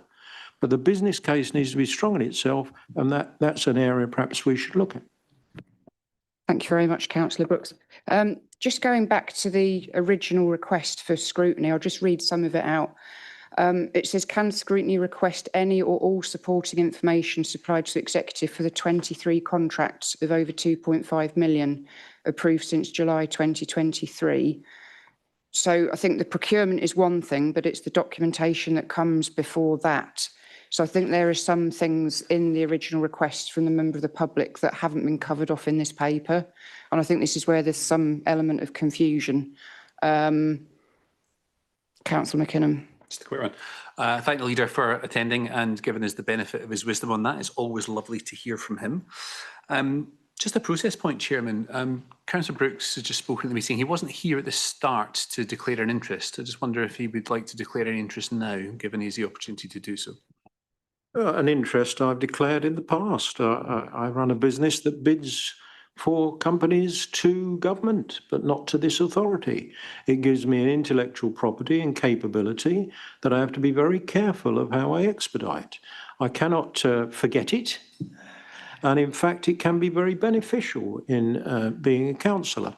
But there's the declaration. He knew what it was and he's heard it many times before. But I'm glad he's done so for the appearance of propriety.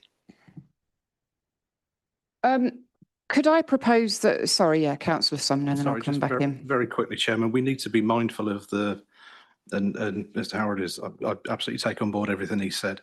We need to be very careful with what documentation is shared in what meetings, because that is what will end up putting people in court. So paperwork might come forward, but it will absolutely be part two because of commercial in confidence. So, you know, let's just keep things in check a little bit. What we see as members, what the executives see as the administration, need not necessarily be the same thing all the way through the process, because different conversations are taking place. We know that from being involved in the administrative side of it. Administration for us was very much about getting some of these things that I suspect are being talked about moving forward. We just need to be very, very careful what we are looking at before we go making commitments to it. Personally, I think, and it doesn't sound like the leader has an opposition to scrutiny. So it sounds like taking it forward for scrutiny is sensible, but equally as sensible is giving Mr. Howard time to do the work he needs to do. And I suppose my question to him would be the impossible question, sir. How long do you need for that to take happen? We have a fairly full schedule of work anyway, for this committee. So I suspect you've got a few days. But we need to be sensible about how we deal with this and the amount of time that we're going to put into it, because it should be proportionate. Okay. I think the most sensible thing is probably to propose that officers return to the original request and see if there's anything in there that has not been addressed. So we take on board the point that we're obviously not going to share things that are confidential and shouldn't be shared. But if we think there are things that haven't, it's not obvious where those things are, if we could highlight that to the member of the public so that they know where that information is. And if it's not available, we say why it's not available. But I think to systematically respond to these, it says in here the outcomes that you hope for, and there's a list of things. I think we could systematically say, yes, here's the information you want, or no, we can't give you that for this reason, and just to go through that. Councillor Cotton. Just briefly, so for members listening in on this meeting, is the reason we're talking about confidentiality is this has commercial information. And when companies are bidding for a contract, those facts and figures need to be confidential. And that's the only reason we're not putting them out there, is because we're protecting the process. And we're not trying to hide anything. I don't think this council has or ever has gone out to obscure the vision of what we're doing. And I think we just have to explain to the public things in part 2, things like that are there because of the commercial sensitivity within the commercial world. Thank you. Sorry, with regard to the 23 projects that are over 2.5 million, are officers able to give us information about when those papers came to various committees and point us to where those documents are? Well, I'm sure we could take that away and look to respond. If I may, Chair, I just wanted to pick up on a point you made earlier, which was suggesting that the committee has de facto accepted this as a scrutiny review. And just to suggest, I don't think that's the case. And I suspect that's perhaps where some of the confusion has arisen about the paper. The purpose of this paper was to provide this committee with a little bit more background information to enable you to make a decision about whether you wanted to proceed with a scrutiny review or not. It is not intended to be a comprehensive response to the points made. That would be the scrutiny review. And so I think that's perhaps why some of the gaps are there that you're perceiving, because it was never intended to achieve that. But to go back to the question that you asked, yes, of course, then we can take that away and try and identify where that information is. Okay, great. Thank you very much. Yeah, we could have probably benefited from having a legal representative here tonight to give us a bit of guidance on this, because it appeared that this paper was the response to the member of the public rather than saying, shall we proceed? But thank you for clarifying that.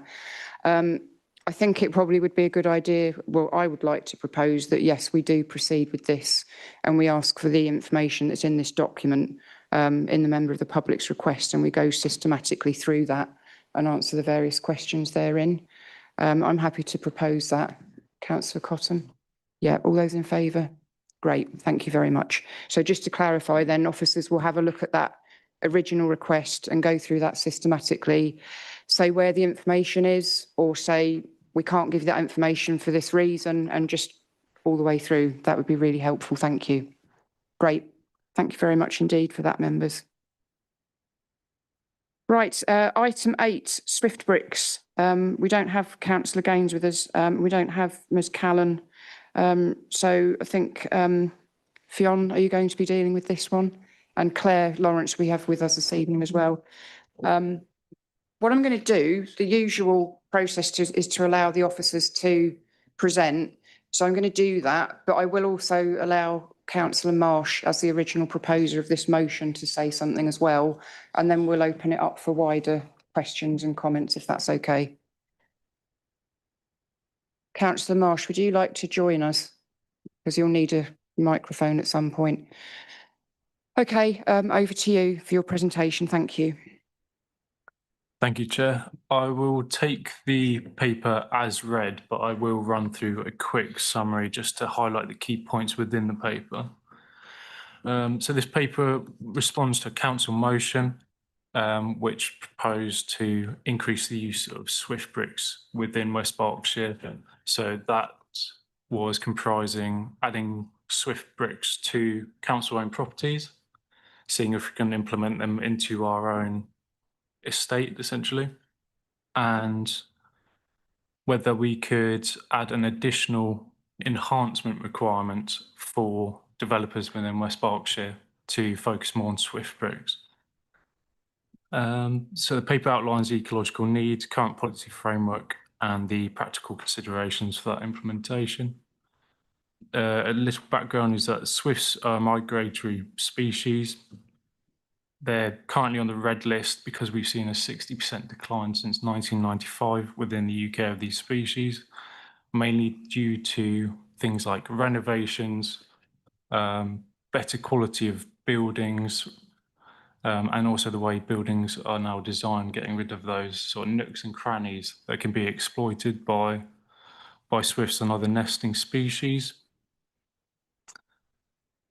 So the draft MPPF has been reviewed and explicitly encourages integrated nest boxes for priority species and specifically named swifts.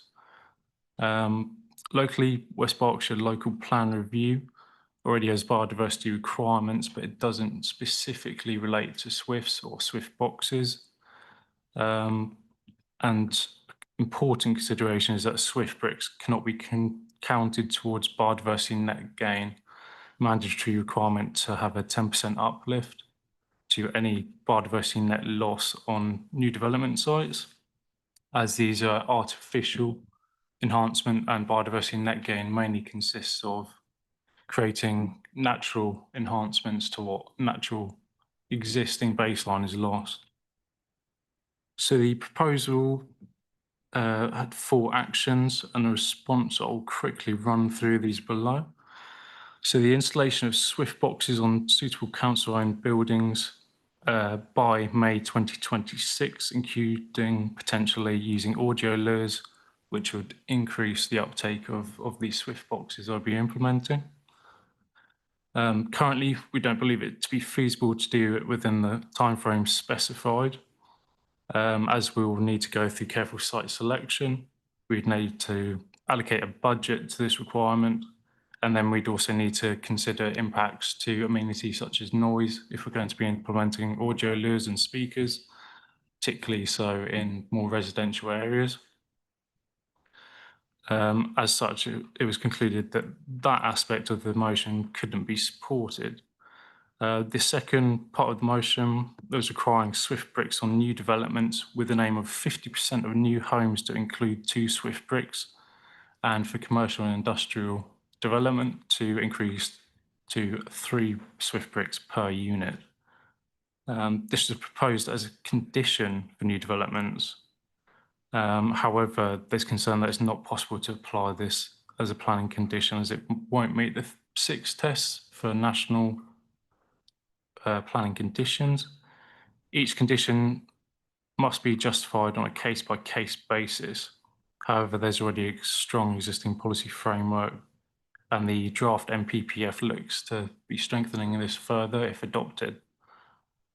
Moreover, swift bricks and boxes are also commonly specified and already routinely sought as a requirement on top of mitigation for any losses in the planning system already. While the aspect of that motion cannot be supported, the local planning authority will continue to secure swift bricks and boxes where appropriate and justified, and consideration can be given to more specific policy wording through the next local plan. And there was consideration for a potential planning condition that may be used, but again, considering the 6 tests for relevant planning conditions, we don't think that could be supported. Okay, thank you very much. I'm going to allow Councillor Marsh to speak next. Just, I should have said at the start, this motion has come to us because Planning Advisory Group doesn't exist anymore. Back in the day, this would have gone to them. It was a confidential Part 2 meeting, and there would have been an opportunity for the proposer of the motion to speak. There would have been a discussion, and then there would have been a recommendation back to council or executive. So that is why we are looking at this, in case there's any confusion around that. So I will let Councillor Marsh speak now, and then we'll open it up to questions and discussion. Thank you, Councillor Marsh. Thank you, Chair, and thank you for giving me this invitation to speak here. I'm not going to make a long speech. I'll make a couple of, in the spirit of this committee, I'll make a couple of observations, and I also have some questions which it would be nice if they could be considered before this reaches the executive. I think that I might be being a bit unfair here, but I think that sometimes as a council, we, rather than say, this is a good idea, let's see if we can make this work, there's a tendency to say, why won't it work? Why can't we do this? And I think this falls into this category. We had the same thing with a similar proposal about holes in hedgehog fences that we proposed a couple of years ago, and that fell by the wayside for similar reasons. And I just think that's really disappointing, because I think there's a possibility with this to say, I mean, I wasn't expecting every last bit of this to happen, certainly not by May, although, of course, the motion, had it been passed in November, perhaps would have given us the time to do something by May. But so I accept the point that there isn't the time frame for it anymore. But why can't we say something like, we support this in principle, let's do as much of it as we can?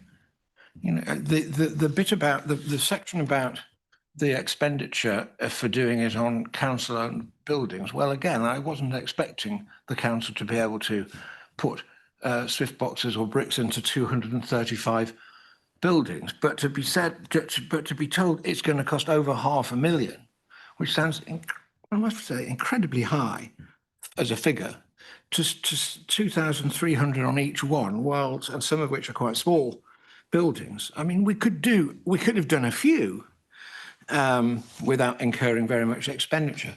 And the other point about the cost of this is that the whole point of swift bricks is that wherever, and I'll come on to where they're being done in a minute, but the whole point of swift bricks is that they're generally, the cost is absorbed by the developers. That's why you put them on new developments, and the developer pays, because a £30 brick is not very much in the context of a house that will cost many hundreds, thousands of pounds. They may pass it on to the customer, who knows? But it's not very much money for a developer to incorporate into their plans for buildings. What I really wanted to ask about, though, I mean, those are just general observations which I hope will be taken on board by members of this committee and by members of the executive. Specifically, though, I've mentioned other councils. And we heard quite a lot earlier in this meeting about what other councils are doing in terms of bin collections. What other councils are doing in terms of project management and so forth. But there's absolutely nothing in this report, except it's a good report. I'm not criticising the officer in any way. Nothing in here about where this has been happening, apart from the very general comment that the government quite likes it, but not enough to actually mandate it, having reneged on their election promise to do so. But I could give you a very long list of councils that are doing forms of this, but I just want to mention three. Brighton, and they're all quite different. Brighton and Hove City Council has been, since 2020, swift bricks have been mandatory for new developments over 5 metres high, at least 3 per dwelling in minor developments. And for bigger developments, the developer has to negotiate it with the council's ecologist. So there is flexibility to talk about that. But that's precisely what Brighton have been doing successfully. The one I modelled this particular motion on was Rushcliffe in the Midlands, in Nottinghamshire, a Conservative controlled authority, which actually has this policy, at least half of new homes. And it's a planning condition as far as I'm aware. And I think it would be helpful if somebody could find out how they do that and how Brighton do it, but we can't. And there was another one which completely slipped my mind. Oh yes, Devon County Council. Devon County Council, since it changed political control last year in the county council elections, are doing precisely the first part of this motion, putting boxes or bricks into their own buildings. So again, I've read up a lot about this, spoken to quite a lot of people about it. I have not seen any authority saying, this is too expensive, we can't do it because we can't afford it, or saying, the neighbours might complain because for the tiny number of weeks in the year when the swifts are actually in their boxes, they make too much noise. I've not seen that being raised anywhere. So I just think that it might be helpful, and that's my question. Could we talk to some of these other authorities? perhaps the three I've mentioned, to find out how they can do it. How can they make it a planning condition? How can they afford it? What is their experience of developers asked to fulfil this function? It seems to be going well. They're all putting press releases out. They're all over the web, I assure you, saying, we're proud to do this. We're helping Swifts. And of course, the Scottish government has now passed, agreed to make it mandatory everywhere in Scotland on all developments, Swift bricks. So I don't think it's such a stretch. Could I just kind of round up? Yeah, if you draw it to. That's my suggestion. Find out more. Just to mention, finally, there's a project called Homes for Nature, which again isn't mentioned in the paper. But this is where some developers have signed a commitment to provide Swift bricks or Swift boxes. It includes, interestingly, Bloor Homes and Persimmon are the two biggest ones at the moment. They're saying they'll do it. So I think there's a sort of an open door we can push at. You yourself, the report yourself says that that the government wants to see it, or it's going to be it's likely to be in the NPPF. It's happening around the place. It seems to me that this is quite an easy win for the council, and it's a good look, and it shows that we care, and you don't have to do all of it. So I hope for those reasons, having done a little bit more research into how it's working elsewhere, the executive will consider the points I've made. Thank you very much, Chair. I appreciate it. Thank you very much, Councillor Marsh. Members, do you have comments, questions? Councillor Reid. Thank you very much, Councillor Marsh. It's always good to hear you speak passionately about these subjects. And I'm not sure if this is a scrutiny or more of a debate. Maybe we could have both. It'd be great, Chair, if you would allow that. I mean, it is quite terrible to see the percentage of Swifts going down. I think it's not just that Swifts aren't coming around for bricks. Unfortunately, I think it's flying insect population has collapsed as well. I think we are nationally going through an ecological disaster as well as globally. But they are a fantastic indicator species. And so actually habitat for them should be encouraged.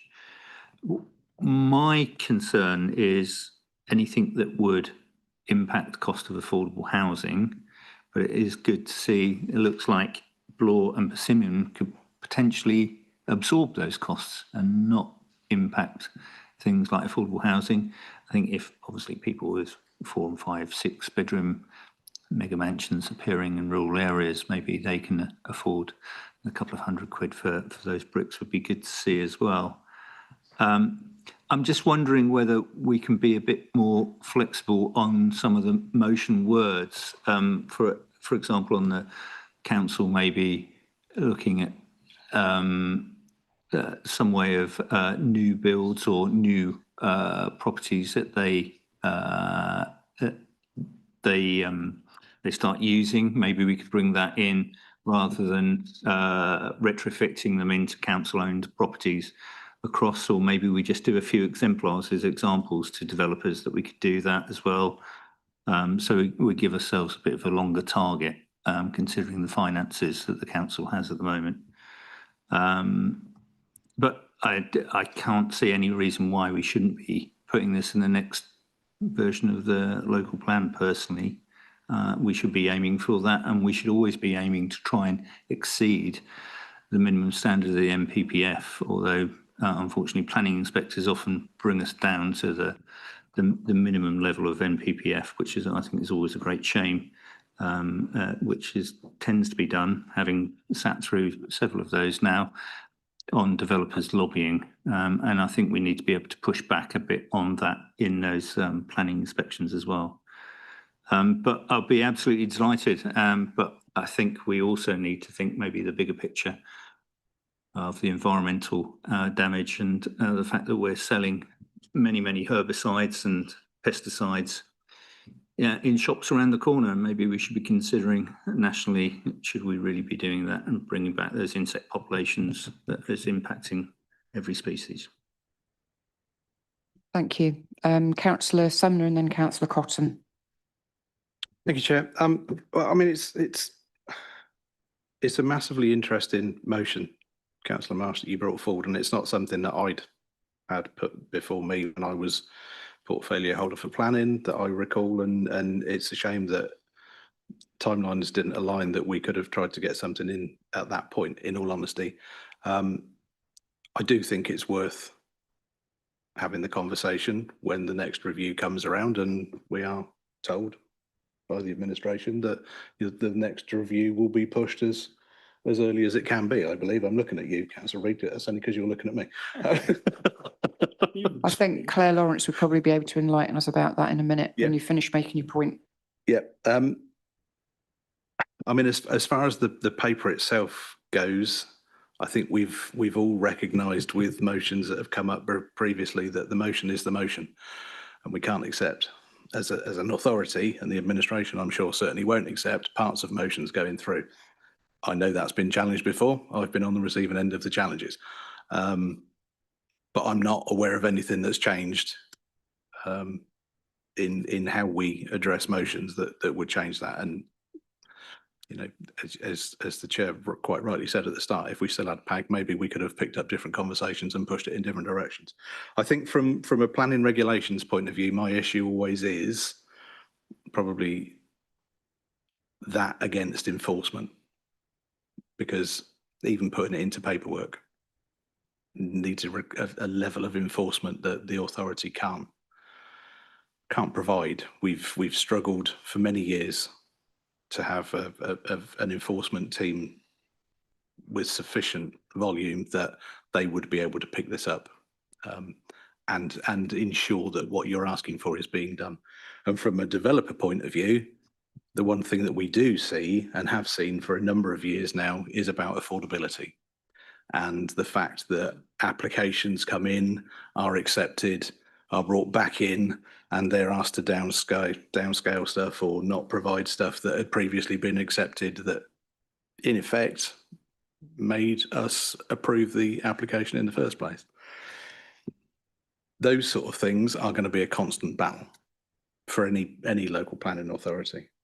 And my final point really is that, aside from the way that I suspect, and I suspect you think is probably going to be the end result for this paper as a motion, is whether the relevant officers, and Mr. Lawrence, I'm looking over in your direction at this point, can engage with comms and can make the public and make our residents aware of something that they could probably have done to their own properties if it is a case of removing a brick and replacing it.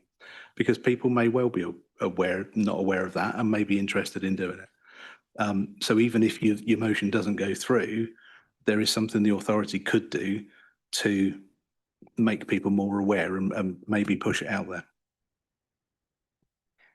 Claire Lawrence, would you like to comment on the local plan timescales? It would be very useful to know. Thank you.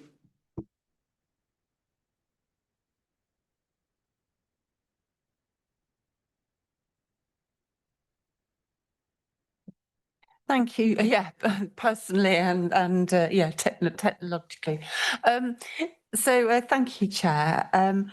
So first of all, just on the local plan. So we have been notified by central government that in line with the new regulations that we have to, despite having adopted a local plan last year, we do have to commence on a new local plan. As of autumn, we have been given a 30-month programme that has been set out to us to develop that new local plan. And that programme is very much kind of streamlined compared to the previous process. So, you know, 30 months essentially from autumn of this year. And if I may, Chair, just come back on a couple of points that have been made in respect to the motion itself. Just to say, we at the moment, I think, and Councillor Sumner's referred to this, the motion is the motion, and that's what we've responded to. But we do already and have already put conditions on planning applications for Swift Bricks. For Sandalford, for example, that was, I'm not sure if it's the current outline or the proposed future planning applications should they get permission. Is it the current one? Sorry. Yeah. Right. So it's the northern parcel that's proposed. So it isn't a case that we won't try to seek to negotiate that with developers. As we've heard already, then there is that constant battle at the moment with developers around the increase in costs of viability, and then what we can secure, what we can't secure. The bottom line is, whatever the costs are increased, then the bottom line is that hits often on the viability arguments around affordable housing provision. But we already do have a pragmatic approach, and we've got the ability within the existing local plan to seek ecological requirements of development. And this is one of a number of different options that we can negotiate with developers about.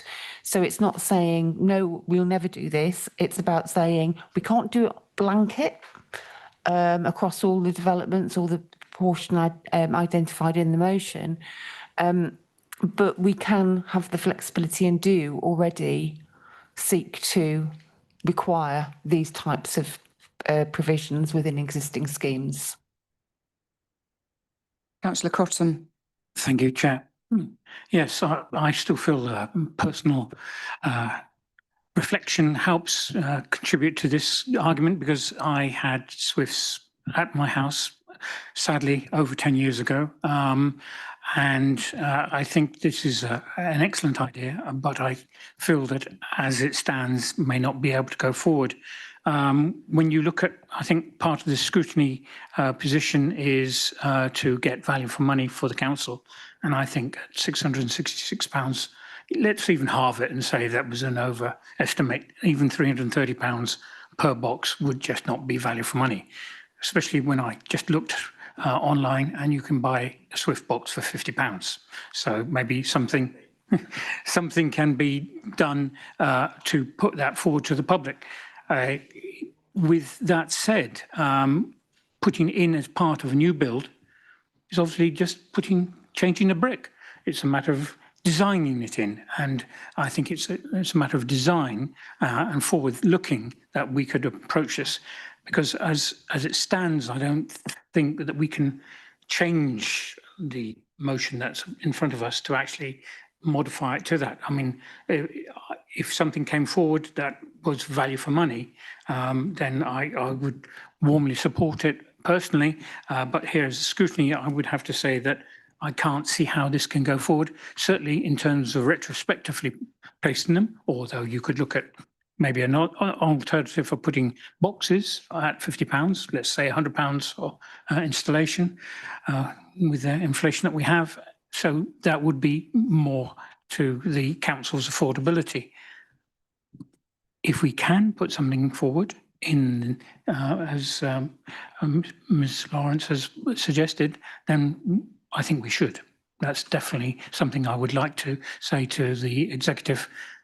It can be done. Let's look at this in tandem. But I'm afraid I don't think as a motion that it will probably be able to be changed to suit that. So as I said, I do in principle support it, but I think in the detail, I don't think it's quite ready for the council to go ahead. Any other comments or questions, members? No. Okay. Bearing in mind this is the first time that scrutiny's been asked to look at a motion, I think we should probably recommend back to executive or officers that we have more detail about how to deal with these motions. So, for example, in the future, would we be allowed to accept them in part and indeed add things? So, for example, someone might say, accept that part, reject that part, but actually we think this other idea would be good as well. Because I think at the moment it's very inflexible, it's all or nothing.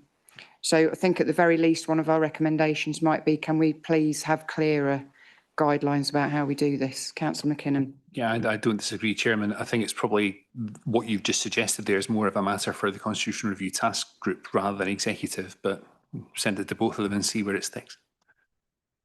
Yeah, okay. So the proposal in the paper is that the motion isn't accepted. I beg your pardon. Sorry, Mr. Sergeant. Yeah, I was just going to come in on your question. It's absolutely in your gift to make recommendations to the executive about how they might want to respond to this.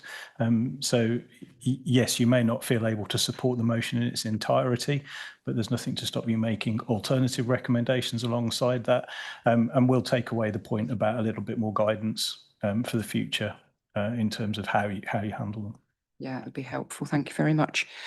So does anyone propose that we accept the whole motion or propose that we don't accept the motion? Councillor Cottam.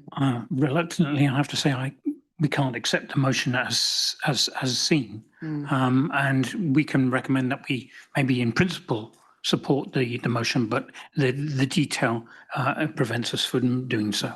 Okay. Does anyone second that? Yeah, Councillor McKinnon. All those in favour of that? Any against? Abstentions? Is Councillor Pattenden still with us, by the way? I can't see him. He is there. Okay. Oh, yes. Thank you, Councillor Pattenden. Yeah.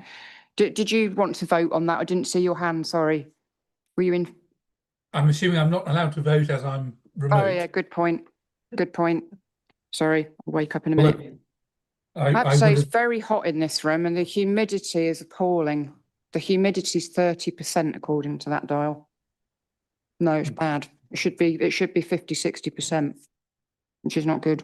Anyway, that's another recommendation we can make. But no, it's not good when you've got long evening meetings and you need to be on your game and it's extremely hot. Okay. Yes, Councillor Reid.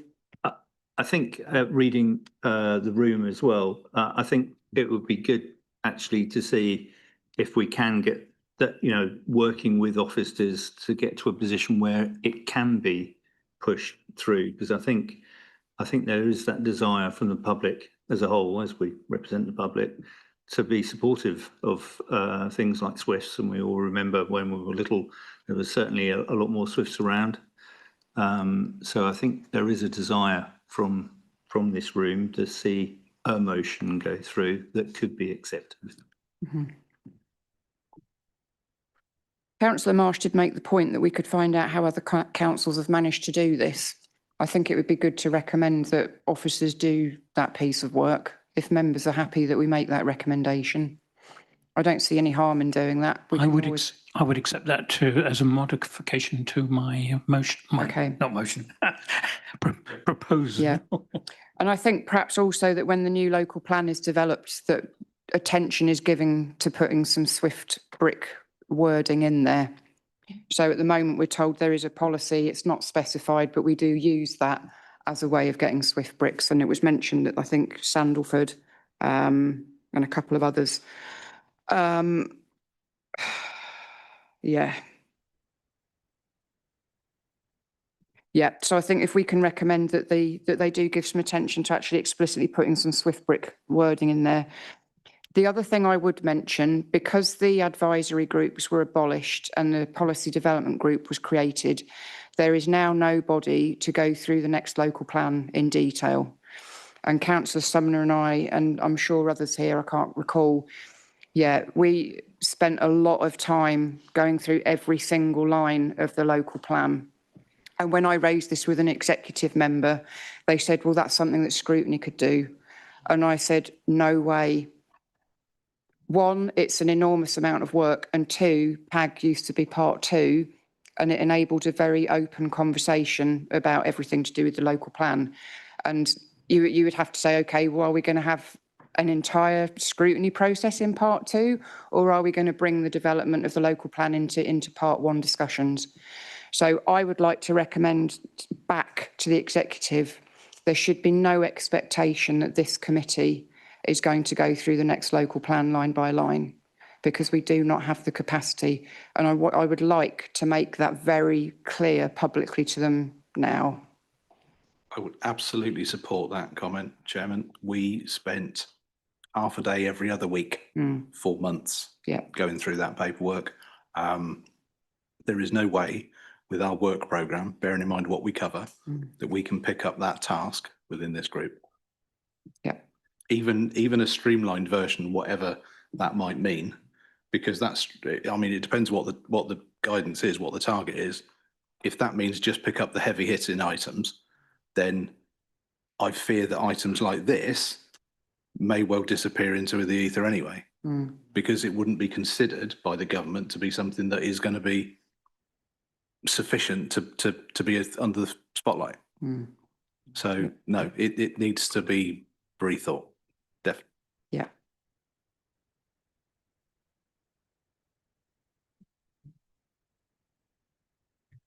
Okay, so to recap, the committee doesn't recommend that the motion doesn't recommend back to executive that they go forward with the motion, but we would recommend to them they give more guidance, or Constitution Task Group give more guidance on, in the future, can we accept things in whole or in part, and are we allowed to make additional recommendations? And we would like them to come back to us with clarity on that, so that if we have another motion, we've got that clarity.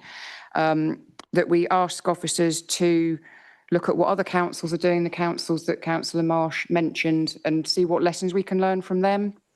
And that swift wording is put in the next local plan when that's developed. So not just saying, well, we'll just do it piecemeal, it's actually in there. And that this committee will not be responsible for going through the next local plan. Councillor McKinnon. Thanks, Chairman. At risk of turning this recommendation into proper pork barrel addition stuff, I think let's go on with your recommendation that this committee is not going to be responsible for scrutinising the local plan.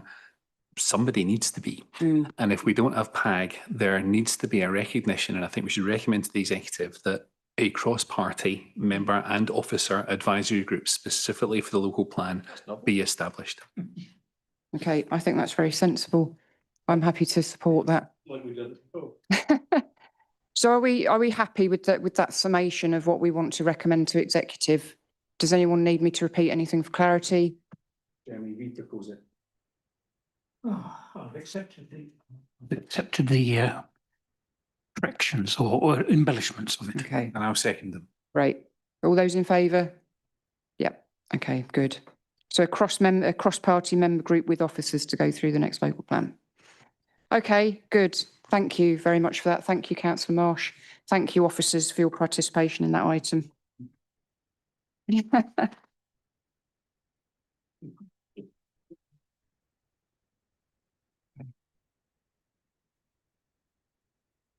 Would anyone like a comfort break? It's 10 to 9, or would you rather crack on? Crack on? Okay. Right, item 9, appointment of task and finish groups. This is a standing item. We don't have any task and finish groups to appoint to or to do terms of reference for at the moment. So we don't need to do anything else on that item. Moving swiftly on. Yes. I would like to propose the creation of a task. Oh, okay. Very exciting. Please do. What? It's the first one I've ever done. So this is very exciting for me. It's about budget setting and the budget setting process. So I think we all know that the financial position of the council is dire, and it's the biggest issue facing the council, and it's not even close. Literally every other service and objective and achievement of the council depends on the council's finances. Now, at the Budget Council, I offered the efforts of Conservative members to help with financial management, and was told by the leader that the appropriate avenue for doing so would be via scrutiny, and that he would welcome that. So when we look at the 26-27 budget, we're looking at a finance improvement plan, structural deficits, reliance on emergency financial support, and the overwhelming need for savings. And I don't think we've ever had a task and finish group into the budget setting process, but I think we should have one now. And putting my money where my mouth is, I'm more than happy to chair that and to help come up with its terms of reference. But thinking, not off the top of my head, because I've prepared this in advance, but I think we need to look at how forecasts are arrived at and their realisticness or realism is assessed. I think we need to look at how the timing of the budget setting process works. You know, what does challenge happy early enough from members? I know that us as, you know, we are the financial scrutiny body now. We have a meeting in February and that's it. And if you can't make that meeting through family commitments, you're told off by the leader for doing it, and then you can't examine it at executive. That's it. You know, that's the level of member scrutiny at the minute. I think we need to look at how savings are validated and developed. We need to look at how members engage with the budget cycle, not just executive members, but backbenchers from all sides of the chamber, and how that scrutiny can be done. I don't want to see scrutiny of the budget attempting to be carried out and the leader mashing his mute button quite proudly at the executive meeting, for example. We need to see how integration happens between revenue, capital and transformation, and perhaps look at how better the public can be engaged at an earlier part of the process. So that's my proposal. I'm happy to put a lot more detail behind that in the coming days and weeks. But I would hope what we'd get out of it is a set of recommendations on strengthening budget setting, a checklist on how we could validate forecasts, savings and risk management, and certainly have more ongoing scrutiny from all members on the budget setting process, certainly earlier than February each year. So that's my proposal, members, and look forward to your comments. Thank you, Councillor McKinnon. Sorry that I moved on so swiftly that you almost didn't get an opportunity to say that. I mean, personally, I would agree with that. I know that best practice, according to the Centre for Governance and Scrutiny, is that you should have a budget process which is ongoing throughout the year, basically. So you either do that as part of your main committee, or you have a subcommittee or a task and finish group, or whatever that might be. So I think that principle is very sound. There was a fees and charges task and finish group, I think 3 or 4 years ago. It might have been under the Conservatives. And then I think the proposals were looked at when the Liberal Democrats came to power. So it's 22, 23. When I looked at it, there was recommendations about more details in budget papers about fees and charges, stuff about leisure and schools. But that was just about fees and charges. That's the only thing that we've ever really looked at in any detail. So I think to look in more detail would be a good idea. Councillor Pattenden. Thank you, Chair. Yeah, I think in principle what Councillor McKinnon has suggested is a good idea. You know, and he'll remember that when he was finance portfolio holder, the opposition at the time were, you know, as critical of his budgets as he's been of more recent budgets. So I think the challenge will be how he, you know, how as chair and how the committee, how the task and finish group would operate objectively and in a non-political way. So I think that would be something that needs to be incorporated in the terms of reference for this group. And you know, but in principle, I think it's a good idea, and I'd be happy to sit on it. Thank you very much, Councillor Pattenden. Any other comments, Councillor Cottam? Yeah, I think this is very important. I think it's a good thing to do. I think if the Councillor McKinnon has actually put this down in writing as to the remit of what he wants to cover, because it's huge. I will do. Yeah, so I mean, we need to bring that back, its remit.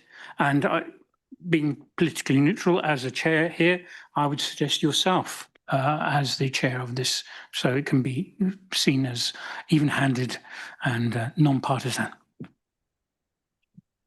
Thank you, Councillor Sumner. Thank you, Chair. If it's required, I'm happy to second the proposal. I think if I understood what Councillor McKinnon was saying, this is more about the process than the decisions that are being made. So I think, therefore, that political element of it should be covered by the conversations that take place under that. I don't disagree with it being stated clearly in the terms of reference. I think that's absolutely correct. With regards to the chairmanship of the task group, that depends what your workload is, I suppose, and whether you feel it's appropriate for you to pick it up or whether it's appropriate for it to be a task and finish group that is a subgroup to yourself. But certainly, if it's required, I'm happy to second the proposal. Thank you. I think perhaps what we need to do is consider whether it's a task and finish group that we want or an actual subcommittee of this committee, because then that's something that would continue in perpetuity, whereas a task and finish group is going to do a very, you know, concrete piece of work and then dissolve itself. Councillor Reid.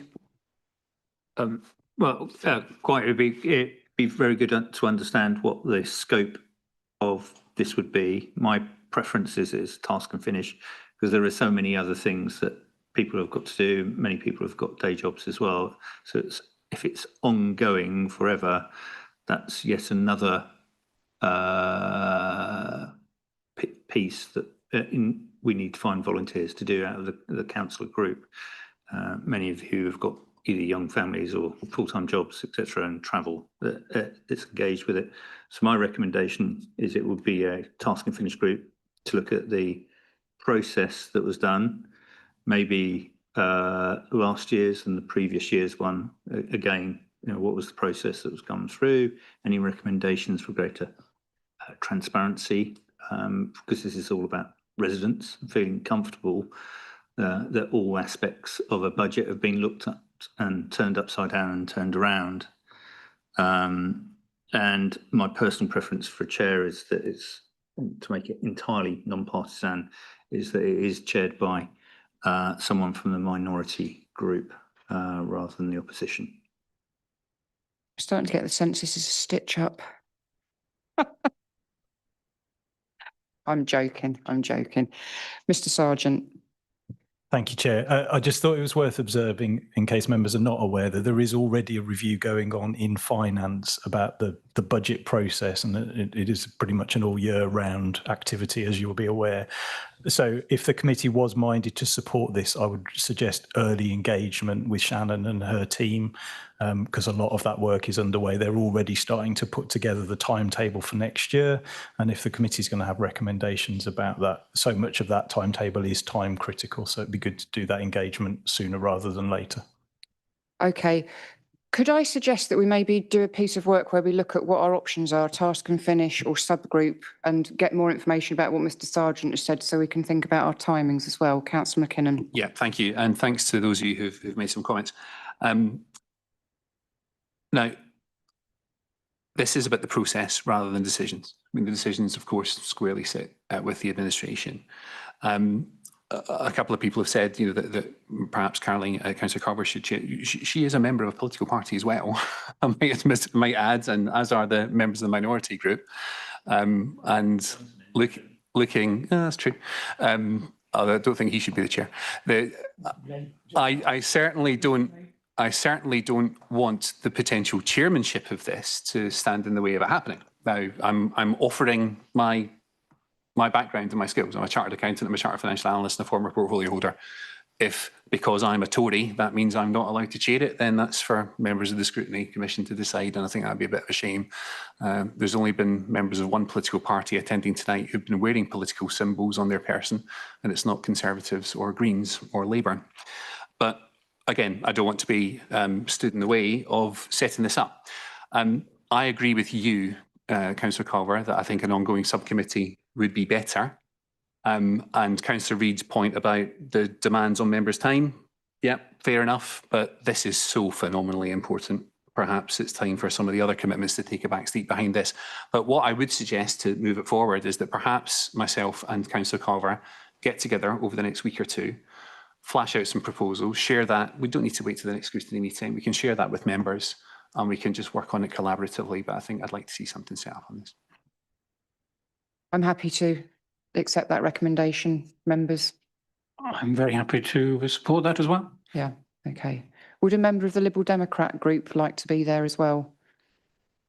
I think it might be sensible if it's myself and Councillor McKinnon. Don't all rush at once. Okay. I'm looking at Eric. Okay. All right.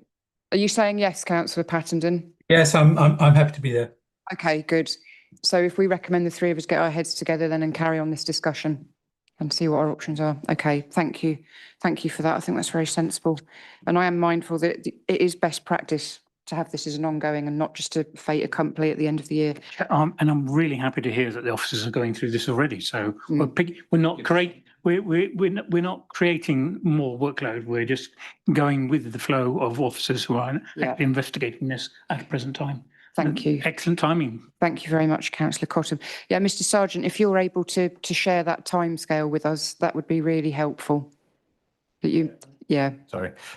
Yes, it's not finalised. It's a work in progress. But as we speak, I'm writing to Toby just to give him a heads up that this Fantastic. on the horizon. Thank you very much indeed. Thank you. Great. Okay. Item 10. Sorry. Yeah, item 10. Councillor Reid, so this is your presentation of your report into project management. Over to you. Yes, as it's quite late in the day, I'll get and we've all had the paperwork in front of us. I would like to obviously thank first of all the members of the Task and Finish group.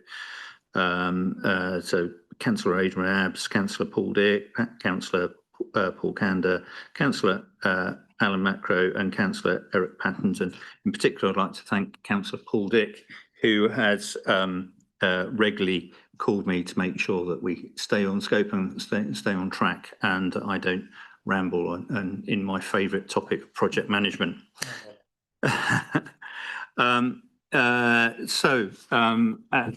As it says in the report, we commenced this back in September. There was a little bit of delays due to the reshaping of the scrutiny framework that we run at West Berkshire. In particular, we looked at how projects are managed in general terms, and we looked at the methodology used and has been adopted. And it was also compared against a large council. It was against Kent County Council, which is actually about 10 times the size of us in terms of residents. And they're very similar. I think their training materials have a few more colourful pictures, but pretty much the same. So it was very clear that West Berkshire Council do follow a best practice. They're also investigating other areas that they can use, and other methodologies such as Agile and other ones, and they scale the use of the project methodology according to the demands of the project at hand. We also looked at two projects in particular detail. One was called Care Director version 6, which is used for manage adult and children's social care caseloads, and also iTrent phase 1, which is software that's been delivered for the council's HR and payroll. We were going to look at a third project, but we realised that actually we'd only just really finished reviewing Sports Hub in Task and Finish Group in quite a detailed level of scrutiny. And so we thought that would be inappropriate use of officers' time. There were a number of exemplars provided by the Chief Exec, Mr. Joseph Holmes, which we also read through as background.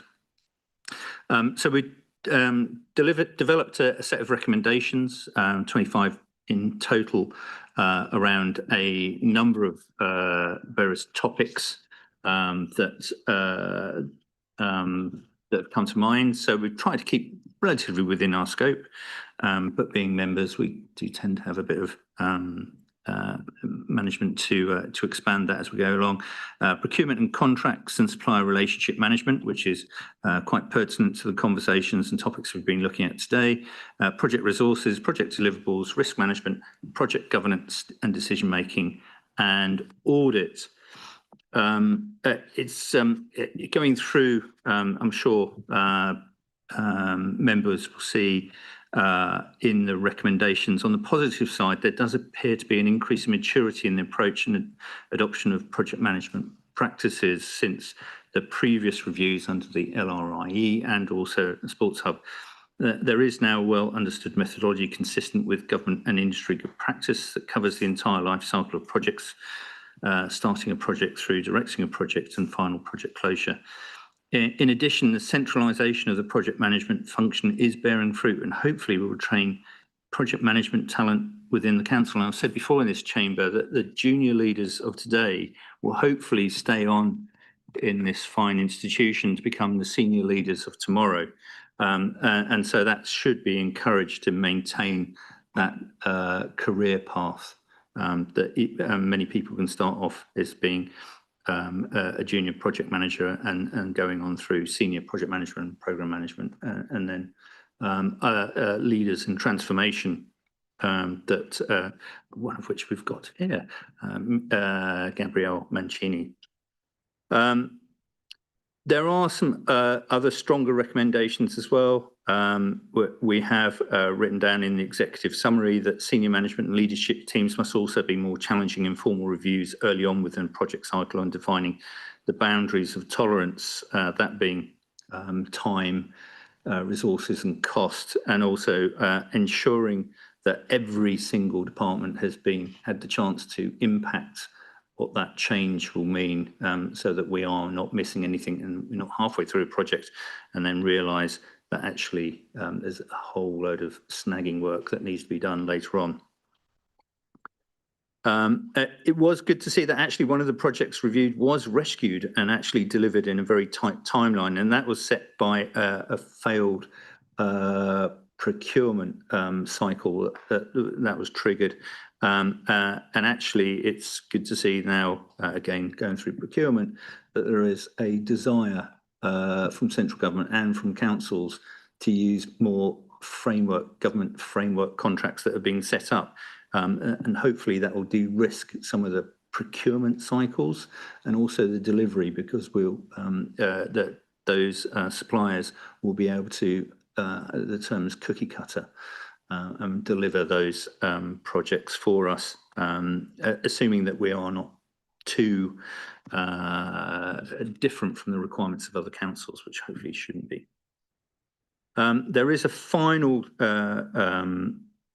paragraph on the executive summary that I think Councillor Dick would be very upset if I did not read out aloud. It should also be noted members of the Task and Finish Group were disturbed to find that some of the issues uncovered in this review echoed those highlighted by previous review of London Road Industrial Estate.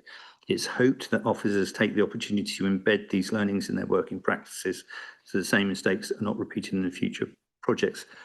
I have to say that the engagement by officers, in particular, I'd like to call out Kate Toon, was fantastic, and they gave an enormous amount of time. The preparation for it was fantastic, as were the presentations and the candour of officers during the projects. I think they were a little bit concerned at the beginning, but I think once members asked open and searching questions, people actually said, we're quite happy to say, yes, these things were good, but we've got lessons to learn and there can be improvements, not only at the organisational level, but also at the personal development level as well. So any questions from anyone? Thank you very much indeed, Councillor Reid, for that comprehensive overview. And I would like to extend my thanks to you and to the members of your Task and Finish Group, and also to the officers who gave evidence for this great piece of work. Councillor Amatharaj. Thank you, Chairman. I echo every word of yours. Thanks, Councillor Reid and the other councillors. This thorough job of something which is really commendable, and it's like a lot of learnings and openness about that one is really good, and it's just glad that I'm as a project manager. Apologies, I couldn't be there, but as project manager who could see this has been carried out is really remarkable. Thank you. I think it's well done. Thank you. Any other comments or questions, members? Councillor Cotton. Just a quick comment to say, the very impressive report. I mean, so thorough, and the way the document was put together was incredible. I mean, taking that all and putting it down clearly as it was laid out was a great job. And as you say, thank you to the officer for doing such a wonderful job. There's one name I forgot to call, and of course it's the very great Mr. Gordon Oliver, who brought this all together and secretaried very well every single meeting, steering members often with a gentle cough to stay on track and to stay within the scope of the conversations and come up with practical recommendations that can actually be delivered. Thank you. I would second that. Councillor McKinnon. Good work, Councillor Reid, and good work, Councillor Oliver, and lots to be encouraged about in here. Thank you. Yes, I was similarly quite concerned where you concluded that some of your recommendations reflect on those from the LRIE one. And I know with the Sports Hub report, we had recommendations in there about project management as well. So I would urge the organisation to learn those lessons so that we don't end up sitting here in another year or two's time with a fourth report that says similar things. I was quite concerned about the document storage. I know with the Sports Hub report, we were conscious that some of the documentation was not available, and I think it was still with the previous contractor.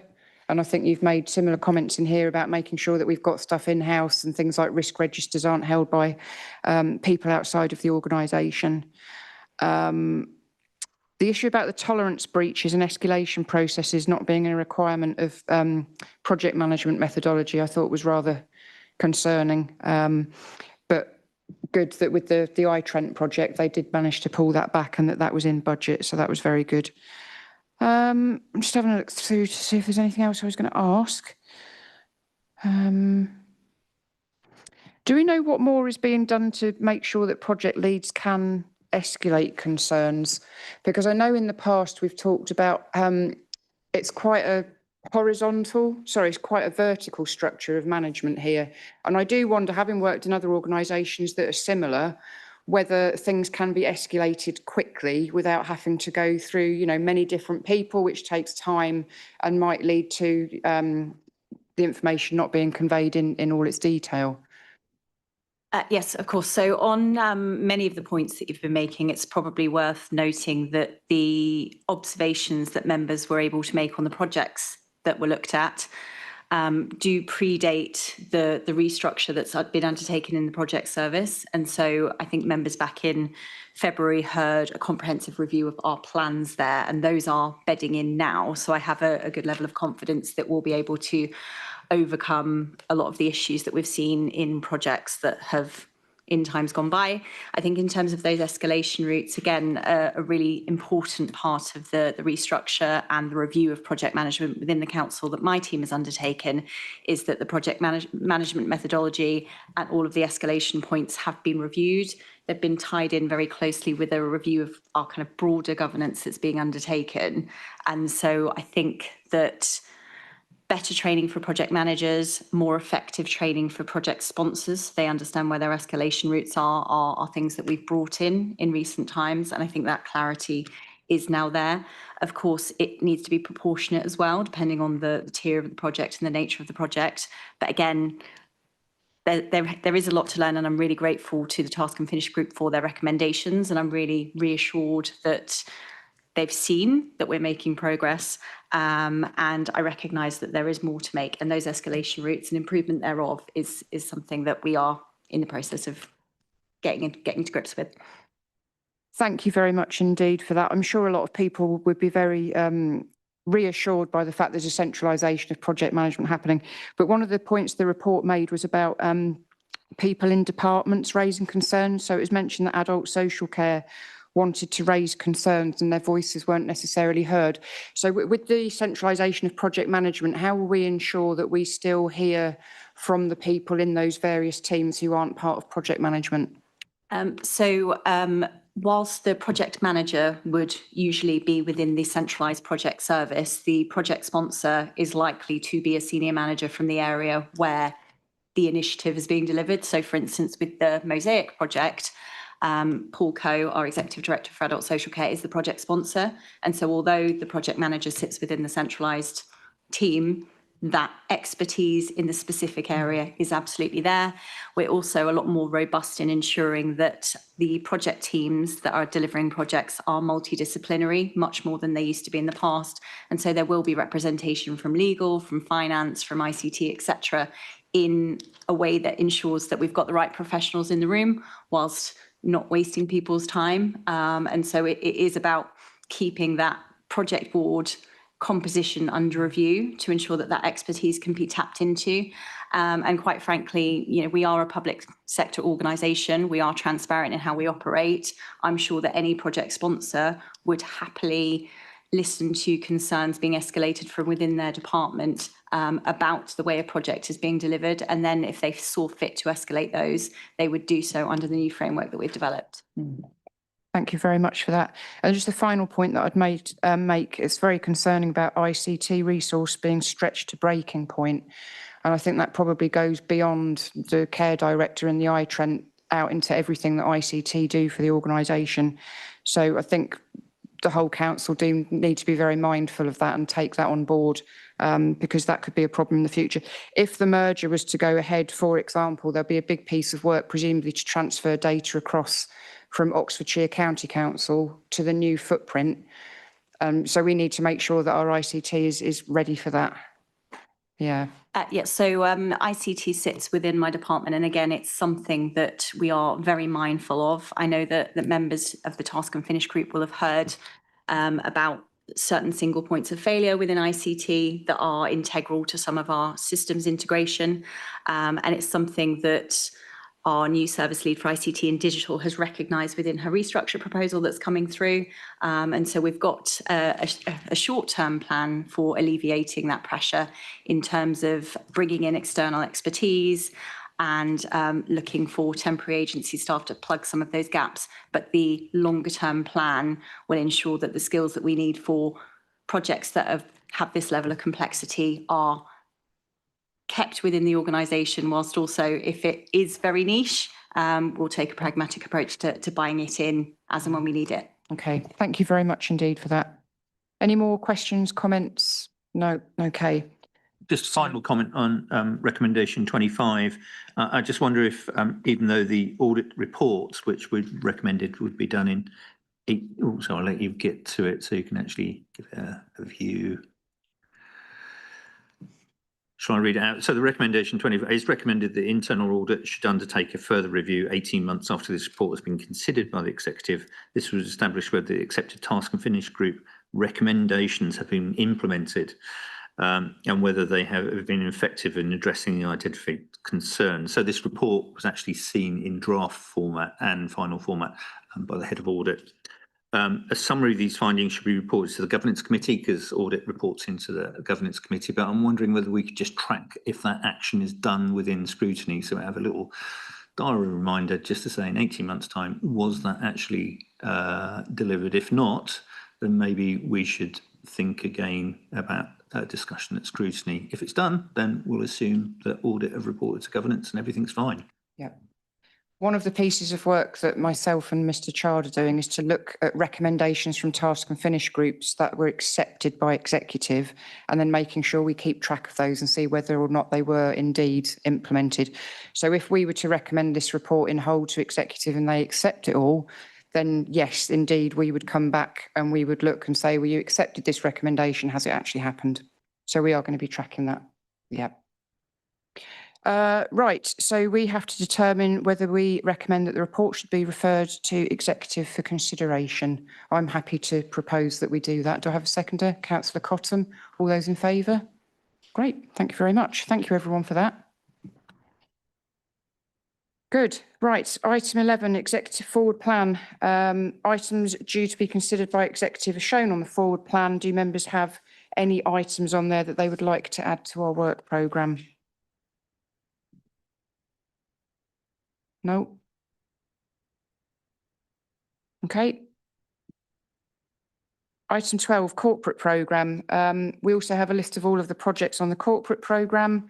Are there any items on there that members would like to add to our work programme? Apologies, I've lost my place, but I did see something that there was about a fibre rollout, and I can't remember where I've seen that in there. I did mark it and should have scribbled it down. Sorry, could you repeat that? Yeah, so as in fibre optic rollout that was mentioned, and I can't remember if I can see that now. There's something in the corporate plan. It says gigabit by BD UK. That's the one. Yeah, delivered by City Fibre for East Berkshire. Considering that many of so it must have been nearly 2 decades ago since GigaClear was rolled out, and I think there was a programme of work that was being managed actually by West Berkshire at the time, and I was just wondering and we are, rural areas are very dependent on that single supplier. It'd be interesting to see whether that actually adds some extra capacity and competition within those areas. As many of us can't use 5G, I know there are MPs saying we want, desperate to have 5G, but whether that's actually going to be rolled out. And certainly in the part of the Bucklebury that I am, I feel almost abandoned by BT. I'm lucky if I use BT and I can get half a meg, which is unusable. So I do wonder whether that's an opportunity for extra capacity for rural areas, as we are a rural district on the whole. Thank you. I note that the date for that is December 2032. So that's they're working up to that point. So I'm sure we could have an input before that, but it is quite a long time scale. But yes, I think let's add that to our work programme, but not something that needs to be programmed straight away. But yeah, thank you for raising that. I know that there are a lot of problems out in the rural areas, certainly where I am as well. Thank you. Anything else on the corporate board plan? No, okay, thank you. So moving on to our work programme.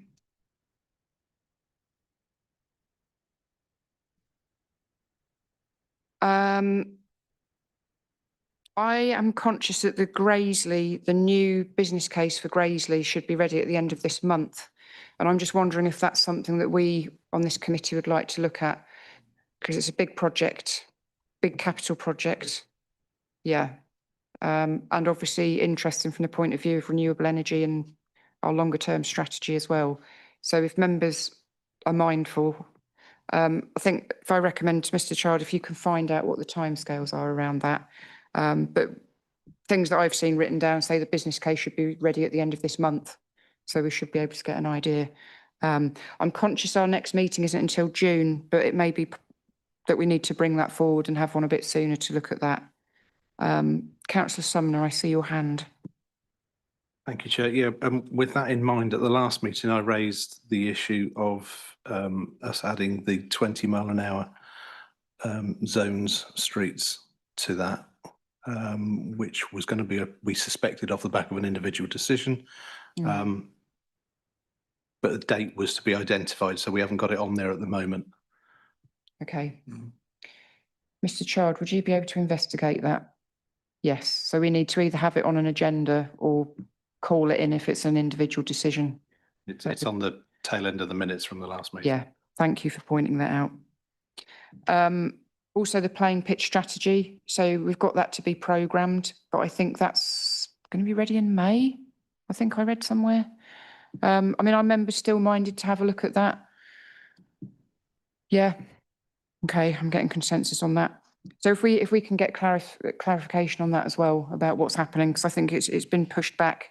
Obviously, we've got Faraday Road and it's at planning tomorrow, but the playing pitch strategy is a much bigger piece of work than that.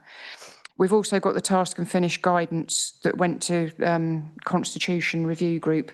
That needs to come to us. So I suggest we do that as soon as possible. And then that can go back to Constitution Task Group. So yeah, I think if we have a look at the timescales for that and maybe think about having a meeting in April or May. So another one, sorry. I think we've got quite a lot of stuff to look at. And we may have more feedback. The piece of work that myself and Councillor McKinnon and Councillor Pattenden are going to do, we can feedback about that as well. And then we've got pedestrianisation. Again, is there a timescale for that? I think it would be useful to get more information about that. And then we've got public protection partnership for June.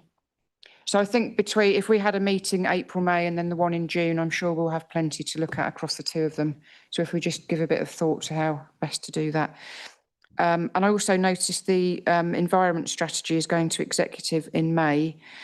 As we know, the council also decided to announce an ecological emergency in addition to a climate emergency. So I think it would be good to look at that environment strategy, but also look at what's been done in terms of the biodiversity and ecology as well.